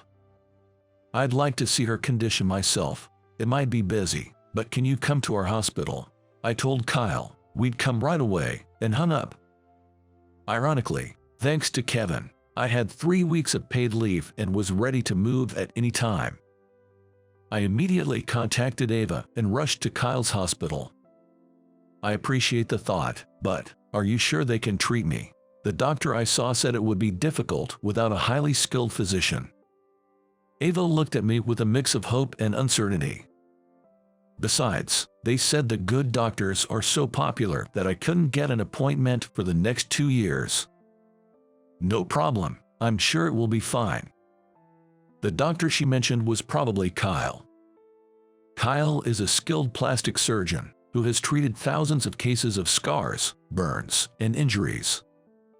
As the scars and indentations are carefully treated, the patient's expressions brighten. Kyle once said that seeing their smiles is the greatest reward of all. Supporting a worried Ava, we hurried to the hospital where Kyle was waiting. In the consultation room, Kyle carefully examined Ava's facial injuries and nodded confidently. "It's okay. There's no damage to the bones, and the damaged nerves around the mouth can be carefully repaired with surgical suturing. Let's schedule you for surgery." Encouraged by his confident words, Ava looked up in surprise. Straightening her back with the vivacity she had before the injury, she finally showed a smile. Once the hospital stay and surgery were scheduled, we discussed the plans on our taxi ride home.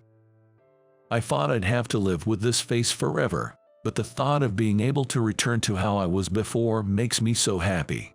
Seeing Ava's spirits lifted, I too felt relieved. Thanks to Kyle, she was able to look forward again.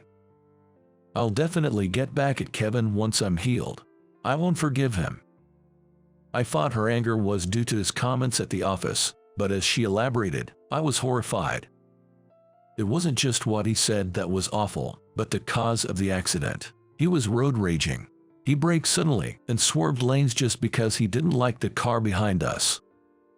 Ava began to recount the situation at the time of the accident, still seething with anger. Although Kevin claimed Ava was driving that day, it turned out he insisted on driving himself. But his driving skills were poor, and Ava, sitting in the passenger seat, was nervous. At one point, Kevin sneezed and accidentally hit the brakes. The sudden braking during the drive led to the car behind them honking lightly. However, Kevin, mistaking it for provocation, became furious. He started braking abruptly and swerving to obstruct the lane change of the car behind, thinking of retaliating. Ava tried to calm Kevin down and offered to drive instead, but his pride wouldn't allow him to stop his reckless driving, saying he was just teaching a rude person a lesson. As a result, distracted by the car behind, Kevin caused an accident but covered up the fact that he was driving during the investigation. Just as he always did at work, he pinned the blame on his subordinate Ava. Upon hearing that, I acted quickly. I checked the dashcam footage from the company car involved in the accident to find the relevant footage. With all preparations complete, I awaited the day of reckoning, feeling relieved. Meanwhile, with Ava and me absent from the company, Kevin was visibly in a better mood. "If you defy me, you'll end up like Tyler and Ava, unable to stay in the company," he threatened, harassing any employee he disliked. As reports of his behavior reached me, my 3-week paid leave came to an end, and it was time to return to work. Executive Nathan called me in and asked me to wait in a room at the company. Chairman Harrison, who had just returned from an overseas inspection, was visiting the company, causing a stir since the morning. Kevin, on the other hand, was eager to meet Chairman Harrison and promote himself, pacing near the office. When Chairman Harrison arrived, he began chatting with Nathan. Kevin, having no business there, hovered nearby, desperate for attention. After about 10 minutes of conversation, Chairman Harrison turned to Kevin with a surprised expression as if he had just noticed him. "Ah, so you're the famous Kevin I've heard about. An elite graduate from a prestigious university, I hear. I've been told your department has seen a significant improvement in performance." "Thank you very much." Even Kevin, as self-centered as he is, seemed unable to behave recklessly in front of the chairman of the group company. If an employee as capable as you can get along well with that person, I'm sure you'll achieve great results together. After all, that person is one of the most promising talents in our company. That person, who might that be? Ignoring a puzzled Kevin, Chairman Harrison intentionally looked around with an exaggerated gaze. Then, his expression grew stern as he pressed on. "It seems my grandchild is nowhere to be seen here. Your grandchild works at this company." Kevin, not knowing who he was referring to, started to sweat and panic. Chairman Harrison lowered his voice and interrogated him. "I hope no one has driven my grandchild out of the company." At the menacing tone of his voice, Kevin was trembling and sweating profusely. That's when I, who had been waiting in the next room, made my appearance. Tyler. Ignoring Kevin, who was staring at me in shock, I turned to Nathan. "Thank you for the 3-week break. It was very refreshing." I'm glad you could rest. Keep up the hard work." At that point, Kevin seemed to realize something as he stared intently at me. Then Chairman Harrison approached me, starting a cheerful conversation. "I thought you might have been transferred out since you were gone." As if I could be transferred from a subsidiary company owned by my grandfather. Saying that, I slowly turned to look at Kevin. He must have been quite taken aback by the unexpected turn of events. His eyes were wide open, and his mouth was moving silently. In fact, this group company founded by my grandfather, from the hospital where my father and Kyle worked to the management of my game company, operates in a wide range of fields. However, I had joined this company without using my family's connections, so only the president and Nathan knew this fact. After a while, Kevin coughed a few times and then started talking to me in a strangely familiar tone, as if hearing this for the first time. "I always thought Tyler was an exceptional employee, truly worthy of being Chairman Harrison's grandson." "Enough with the lies. I've heard all about you from my grandson." At Chairman Harrison's words, Kevin visibly jumped. Staring at me as if in disbelief, I gave him a reassuring smile. Kevin began to tremble as Chairman Harrison continued in a voice barely containing his anger. "I've received a detailed report from my grandson about your usual work attitude. Harassing my grandson, treating other employees terribly. I cannot forgive any of it." Chairman Harrison's decisive words left Kevin opening and closing his mouth in a futile attempt at excuses. But no sound came out as he faced the chairman's intense gaze. "Moreover, you caused an accident and then fled, pushing the blame onto a subordinate. Leave this company immediately." At the loudness of Chairman Harrison's voice, Kevin must have realized that everything was exposed. Unable to make his usual excuses, he let out a pitiful cry and staggered out of the company. Afterwards, the company submitted the dash cam footage to the police. In fact, our company's dash cams were the type that recorded not only the front and rear of the vehicle, but also the interior. The footage clearly showed Kevin's reckless driving at the time of the accident. This became irrefutable evidence, revealing that Kevin was indeed driving. Kevin, having caused the accident, had the paramedics take Ava away first. Then he falsely reported to the police that the severely injured Ava was the one driving. Normally, such a thing would be difficult to cover up, but it turns out Kevin's uncle holds a significant position within the police force and tried to sweep it under the rug. Apparently, his uncle also found it inconvenient to have a relative involved in a scandal, and Kevin had been let off for minor offenses like parking violations in the past. He must have thought he could hide this accident as well. Kevin's cowardice in engaging in reckless driving and then trying to pin the blame on Ava outraged the employees anew. Ava, unaware of these details, was quite shocked to learn the truth. Ava, preoccupied with her facial scars, never dreamed she would be made responsible for the accident. It was all a part of Kevin's despicable scheme to evade responsibility. As a result, Kevin was arrested by the police.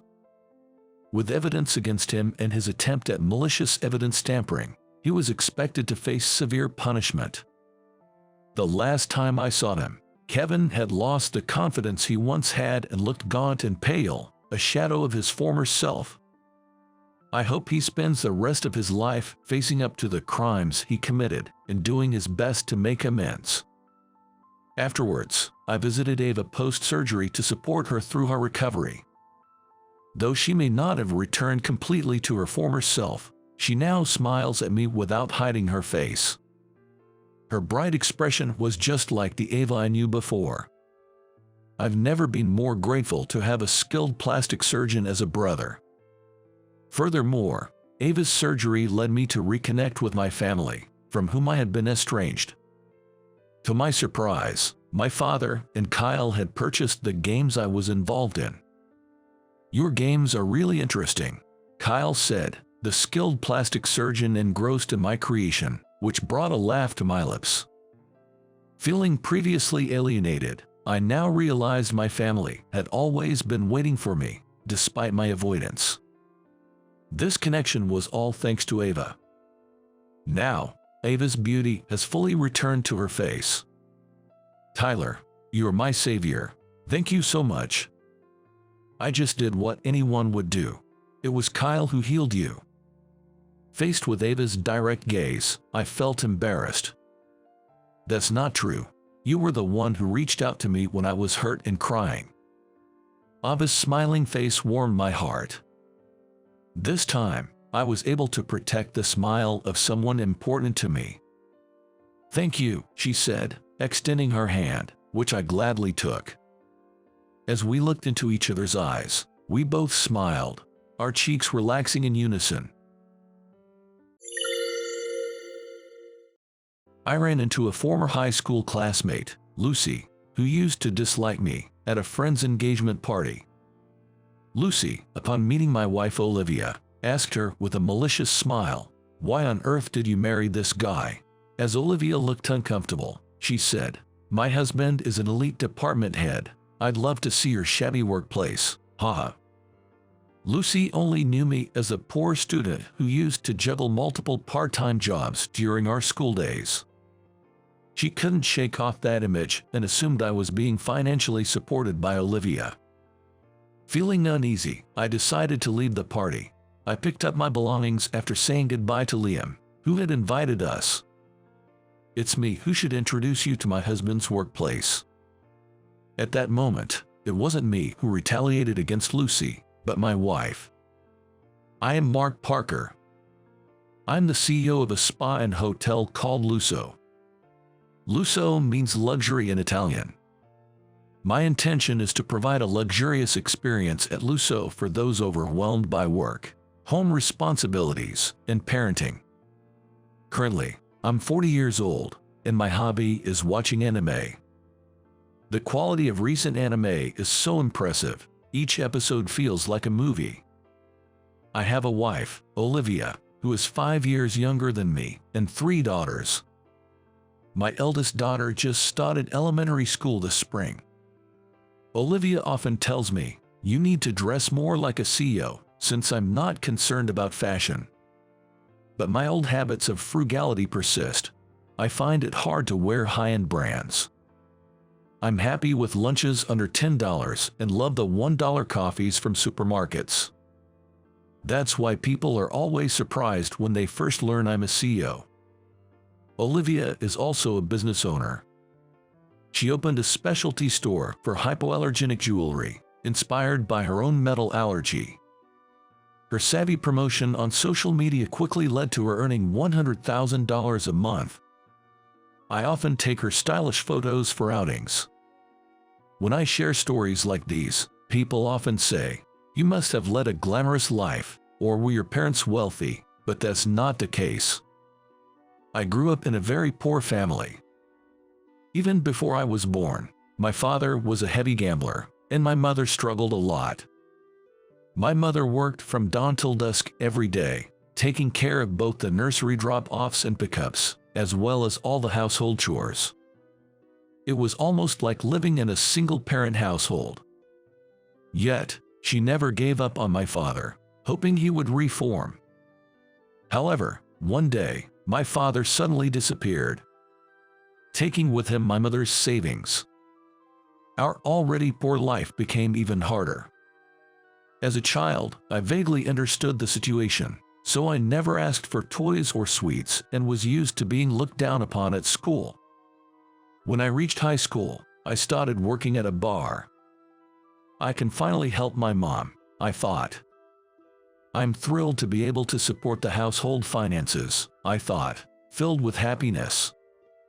However, my grades plummeted due to my daily grind at part-time jobs. Days went by where I was constantly overcome by drowsiness during class and hardly ever submitted my homework properly. Yet, I prioritized my part-time job. My homeroom teacher, who knew about my family situation, didn't scold me, but the other teachers made me stay after school as a punishment. While I was doing homework alone after school, Lucy, a classmate, walked in. Lucy rarely came to school, but she was still popular because Lucy was a fashion model.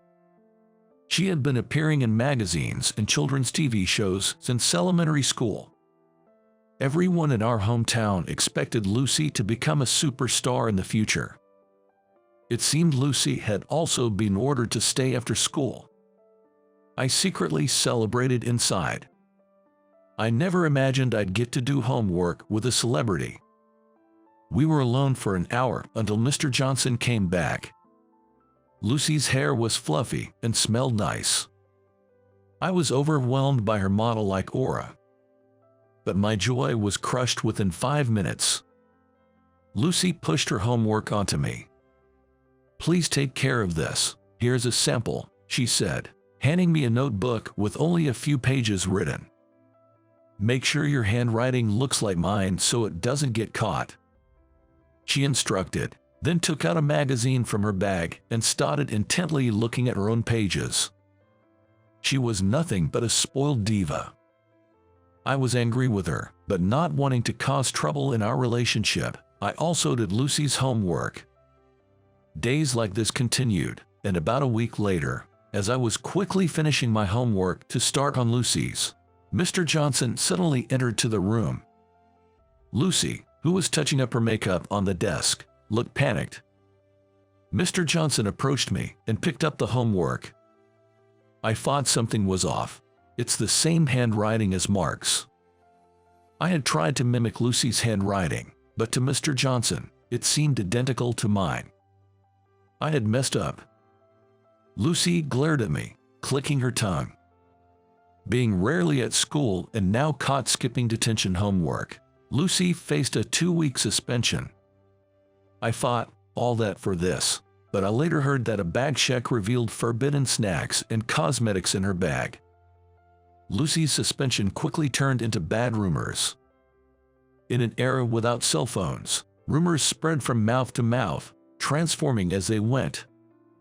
TV stations and magazine editors, who disapproved of Lucy's school behavior, started canceling contracts with her.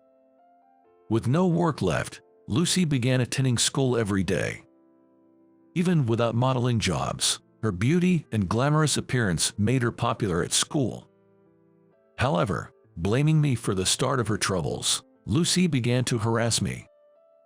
Throwing my bag into the rainy schoolyard, intentionally dropping my lunch on the floor, and even causing a scene at my part-time job, making me pay for her expenses. "Come on, poor boy. Treat me with your meager earnings." Gradually, I couldn't stand the cold stares from my coworkers and quit. Then I started doing light work from home. The pay was shockingly low. This won't help with living expenses at all. I felt downcast, but my mother encouraged me, saying, "People who are mean to others will eventually face karma. A fun life awaits after you graduate from high school." I finally graduated from high school and became a college student. Just the fact that Lucy wasn't there made me happy. But I found it hard to trust those around me, remaining isolated. During lunch breaks, with my mother also busy every day, leaving no time to go out together, I wondered how to spend my time when I stumbled upon an advertisement for a job vacancy at a resort hotel. I had never traveled except for school events. Out of curiosity, I applied, and to my surprise, received a call immediately, saying, "We look forward to having you start next week." The part-time work at the resort hotel changed my life. I started off with behind-the-scenes tasks like cleaning guest rooms, then moved on to front desk staff and pool lifeguard, experiencing various jobs while moving between resort locations. There were so many family smiles, an extraordinary atmosphere and scent. Just being there excited me. And since it was a short-term job, the absence of stress from interpersonal relationships was a plus. I saved my earnings and presented my mother with her first trip. During the trip at a famous spa and hotel, she smiled happily the entire time. At that moment, I vowed, from now on, I will work hard to afford my mother a life of luxury. From my second year of college, I began studying business management in earnest. While working at the resort hotel, I traveled to hotels and resorts nationwide for research. Upon graduating, I started my own business. With investment from backers, I opened the hotel in Spaluso.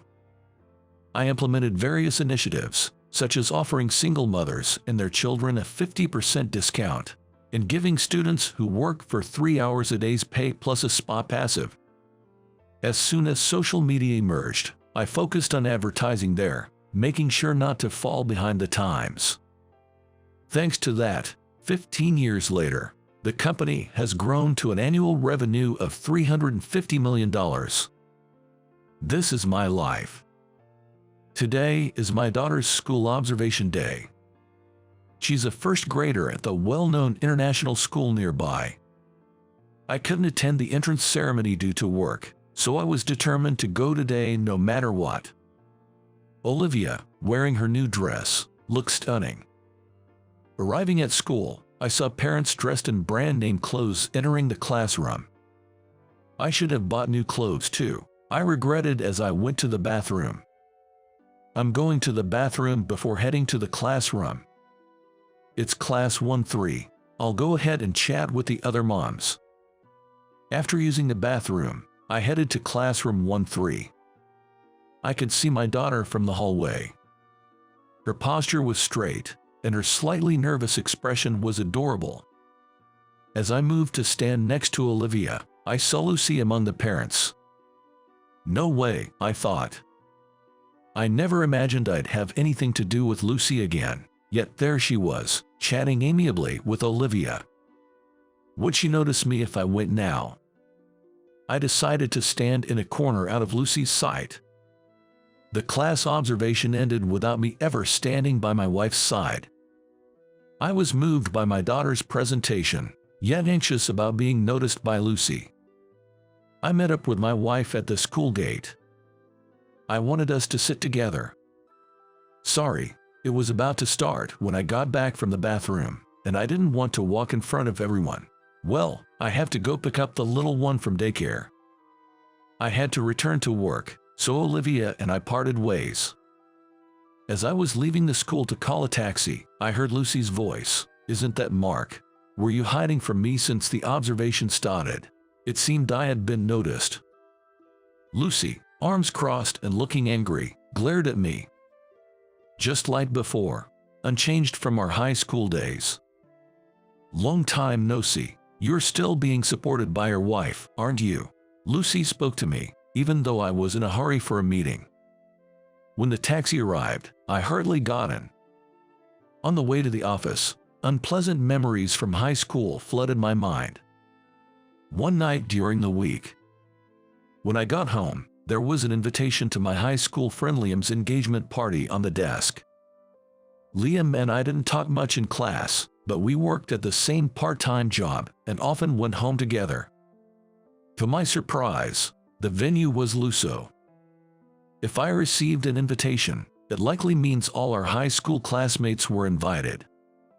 I definitely didn't want to go. I decided to send a gift to Liam's home instead. As I was about to mark will not attend on the invitation, Olivia suggested, let's go together. Olivia hadn't met me until after I started my business, so she didn't know what I was like in high school. I want to meet Mark's friends. Her eyes sparkled so much that I couldn't say no. On the day of the engagement party, I told the staff at Luso not to mention that I'm the CEO, as I didn't want to be probed by my classmates. Olivia picked out a fancy suit for me to wear. The party was on a Sunday, and since our daughters were also free, we attended as a family. When we arrived, many of my classmates were already there. It felt odd to see the familiar staff and made me a bit nervous. Mark, it's been so long. Thanks for coming. Congratulations on your wedding. It's great to see you. Liam, whom I hadn't seen since high school graduation, was as refreshing as ever, and his wife seemed kind. While we were eating, women gathered around Olivia. "Are you Olivia? I always see your SNS," they said, buzzing about her metal allergy-friendly jewelry shop. "My wife is popular everywhere, shining brightly." Then Lucy joined them. "Why did you marry this guy?" Her cheeks were red, perhaps from drinking. Lucy forcibly sat next to me. "He's always been poor and attractive and unfashionable. I can't believe he's married." "Is that so? I don't know much about the past," Olivia replied with a troubled look. Lucy asked the surrounding classmates. "He was super unfashionable, right? There must have been someone better, right? You make so much from your jewelry. Could you please stop bothering my wife?" Why?" Lucy bragged about her high-end accessories and the wallet her husband gave her. While she was engrossed in the conversation, she turned to me and said, "My husband is an elite department head. I'd love to see your lowly workplace, haha." I was furious that Lucy could say such awful things in front of our daughters. Thinking of leaving, I grabbed my things to say goodbye to Liam. But then, "My husband's workplace, let me introduce you," Olivia said loudly. Everyone in the venue turned to look at us. We headed to the top floor of the hotel in the elevator. The office is located on the upper floors, where I and the full-time employees work. The elevator ride with Lucy, Liam and his wife, and a few classmates felt suffocating. My wife's back, standing in front of me, seemed larger than usual. We arrived at the CEO's office. Everyone was confused, asking, "What's going on?" My secretary, who rushed over, unlocked the door. As we entered the spacious office, exclamations of "Wow" were heard. "Mark is the CEO of Luso." Olivia announced that I was the CEO with such pride, as if she herself were the CEO. The collective gasp of "wow" from everyone was directed at me. I felt the same "wow" towards Olivia. Olivia, who is usually calm and never gets angry, had a rare stern look on her face. "No one who insults my husband will be forgiven, even if they are a mom friend." "Olivia, I wasn't really insulting him," Lucy said, sweating and looking flustered. "All the funding for my jewelry brand, our living expenses, and our daughter's tuition fees have been paid by my husband," Olivia said, clutching my hand and pressing close to me. Her hand was trembling. Was she mustering all her courage to protect me? "That's why, even though everyone says I'm amazing, the truly amazing person is my husband." The CEO's office fell silent. Even the main couple, Liam and his wife, froze. I felt sorry. But at the same time, I also felt a sense of satisfaction. "What's that? Showing off, Olivia? You're getting unusually passionate," Lucy continued, trying to deflect. Olivia puffed her cheeks and pulled my hand, saying, "Let's just leave it be." Just when the party atmosphere turned awkward, the host guided everyone to the pool area. "This is my favorite space. Luso's pool is filled with amenities enjoyable even for babies. Actually, it was my mother's idea. When I was a baby, we spent a lot of time together, but there weren't many places to play since I couldn't run or swim yet.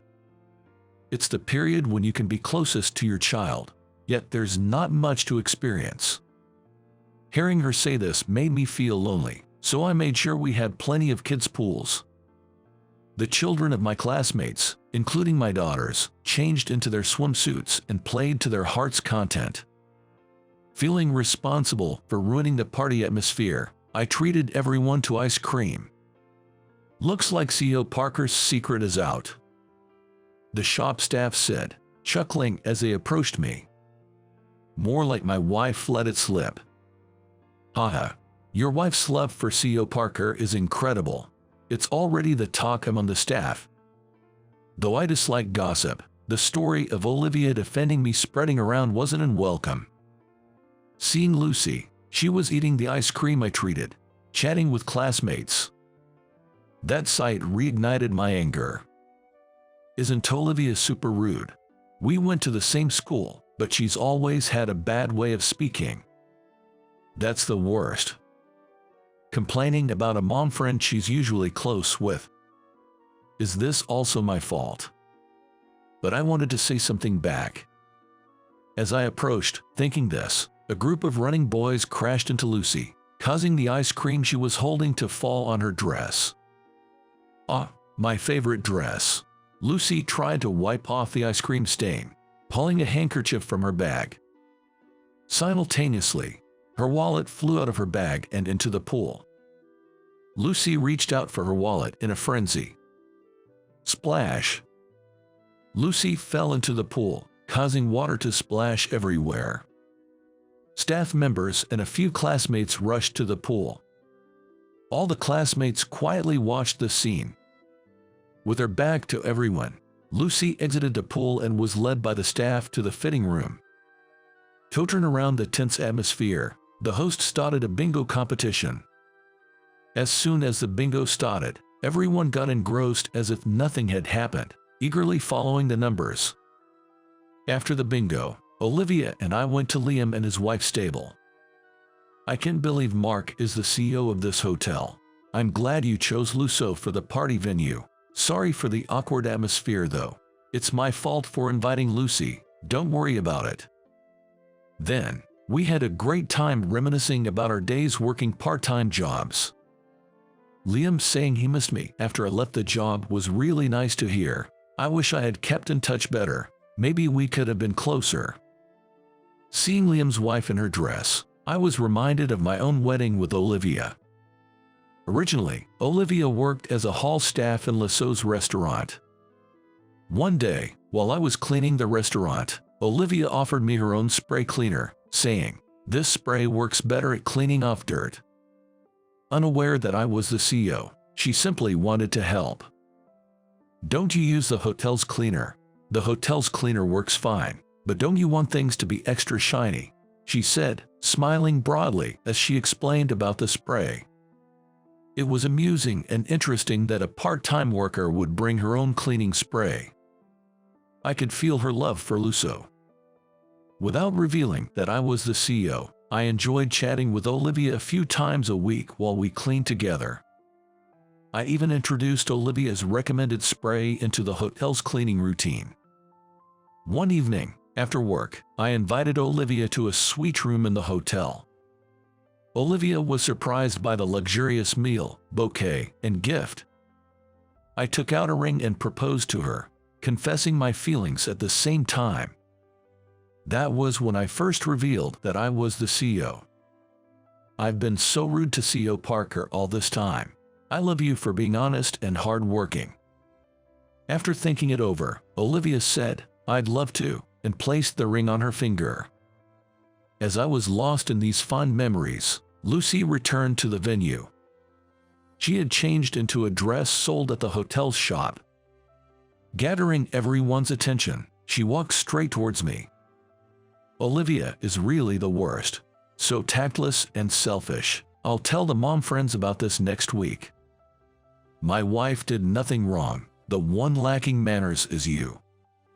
Lucy's downfall was merely the result of her own actions coming back to her. The room dimmed for the cake-cutting ceremony, focusing on Liam and his wife. We gathered around the cake, capturing the moment of cutting in photos. Our daughters were delighted as the sliced cake was served. Then, the final event, opening presents. Liam and his wife began opening the presents they received from everyone. They reacted happily to various gifts like bath bombs, dishes, and aromas.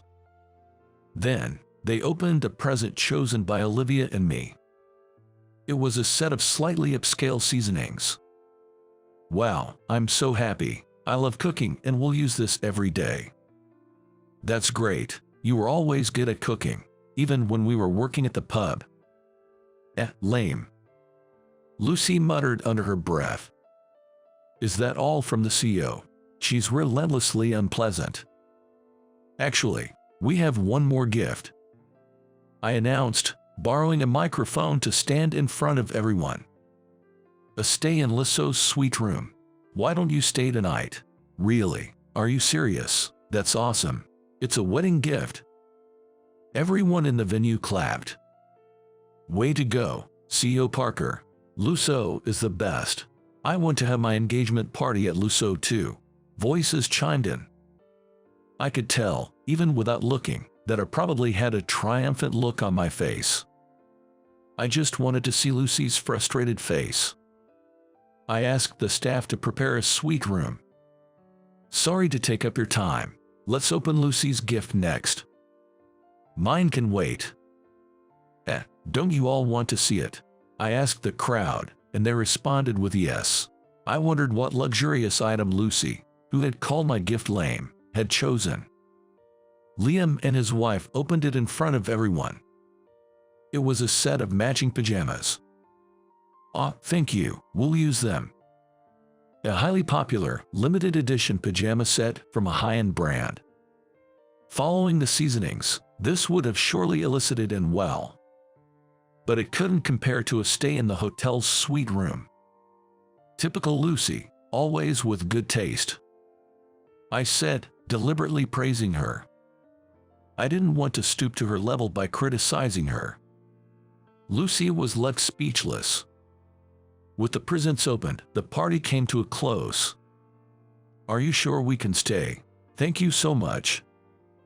Of course, if anyone should be thankful, it's me.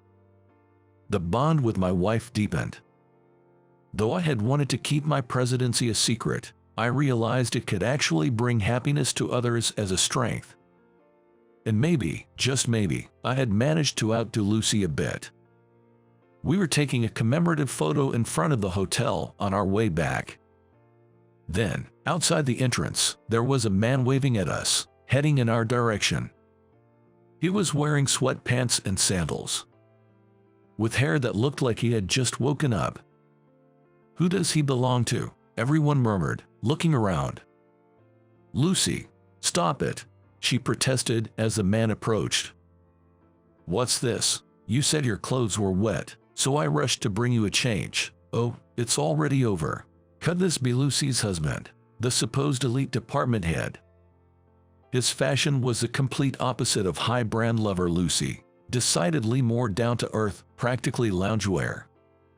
Or rather, it looked more like something one would wear around the house. Seeing Liam, Lucy's husband said, "Congratulations on your wedding. My wife has been in your care." I handed him my business card. You're the hotel CEO. Wow, that's amazing. Sorry, I don't have my card on me. He apologized. You're a department head, right? Actually, my company went bankrupt, and I'm currently a freelancer. This unexpected revelation made it feel as if time had stopped for the classmates gathered for the photo. Lucy's face turned red, and she remained silent. Mark, our daughters are in the same class, right? Unfortunately, we might have to transfer schools. He shared, hinting at their struggle to find work and pay rent. Lucy's family is barely making ends meet with help from her parents, and they feel guilty enough to consider moving to a smaller apartment. However, the clothes Lucy wears always look expensive. The gifts she gives must cost tens of thousands of dollars each. That's unfortunate. Lucy always dresses so stylishly. Your clothes look expensive. She hunts for brand items on flea market apps. Shut up. Just stop. Lucy, tears streaming, grasped her husband's arm. Even I could tell. That was a bombshell statement. I just meant she's good at shopping. The worst. Don't come home tonight. A sudden argument broke out between the couple. I wished they would stop, especially in front of the newlyweds, Liam and his wife. Lucy, in anger, left in the car her husband had arrived in. Left behind, her husband stood alone, looking lost. Would you like to have coffee? I offered to speak with Lucy's husband. After graduating from high school, Lucy wanted to pursue modeling again and joined a companion agency. However, it was difficult to get into a major agency, so she gave up on modeling and became a receptionist in an office building. That's when she met her current husband at a mixer. Her husband appears to be quite timid and fell for Lucy's confident demeanor. However, he realized after they got married that what he thought was confidence was actually just selfishness. Their child's difficulty integrating with mom friends led to multiple school transfers. Despite financial struggles, Lucy couldn't let go of her pride and relied on her parents for financial support. Since the company went bankrupt, instead of cutting back, she's been spending even more recklessly. Apparently, she even started dipping into the children's birthday money savings. Hearing such a tragic story made me feel sorry for her husband. Have you considered divorce? I don't want to be separated from my daughters, so I'm desperately job hunting. A part-time job's salary is insufficient for family support. To lead a normal life, a decent income is necessary. You were a manager before, right? In what field? A menu design company for restaurants. An idea struck me. Would you like to work at Luso as a full-time employee? Really? Can I? I had been thinking about expanding Luso with a cafe. Most cafes and restaurants offer limited kids menus. A wider variety of balanced meals would surely make both moms and kids happy. However, due to staffing shortages, I had postponed this plan. I'd like your help with a cafe expansion. Could you lend us your knowledge and experience? Lucy's husband immediately responded with a yes. I wanted to help him not just as Lucy's husband, but as a man and a father. Ironically, this felt like the best revenge against Lucy.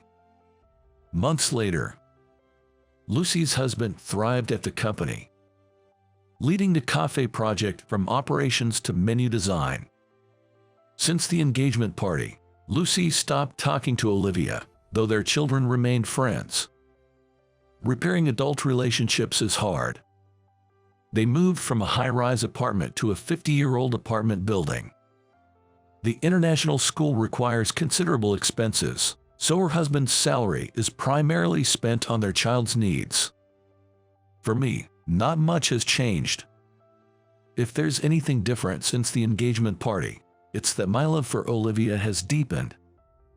Ever since our child was born, she mentioned how dealing with mom friends can be tough because you have to conform. Yet she stood up for me in front of those mom friends. Being able to marry Olivia and having our daughter are the greatest joys of my life. And being able to lead such a wonderful life is also thanks to my mother. After a long while, I took a week off and went back to my family's home with my family. The concept of home used to be the norm for me, and hotels felt special, but at some point, that feeling reversed. Next time, I'll create a hotel that feels like a home away from home.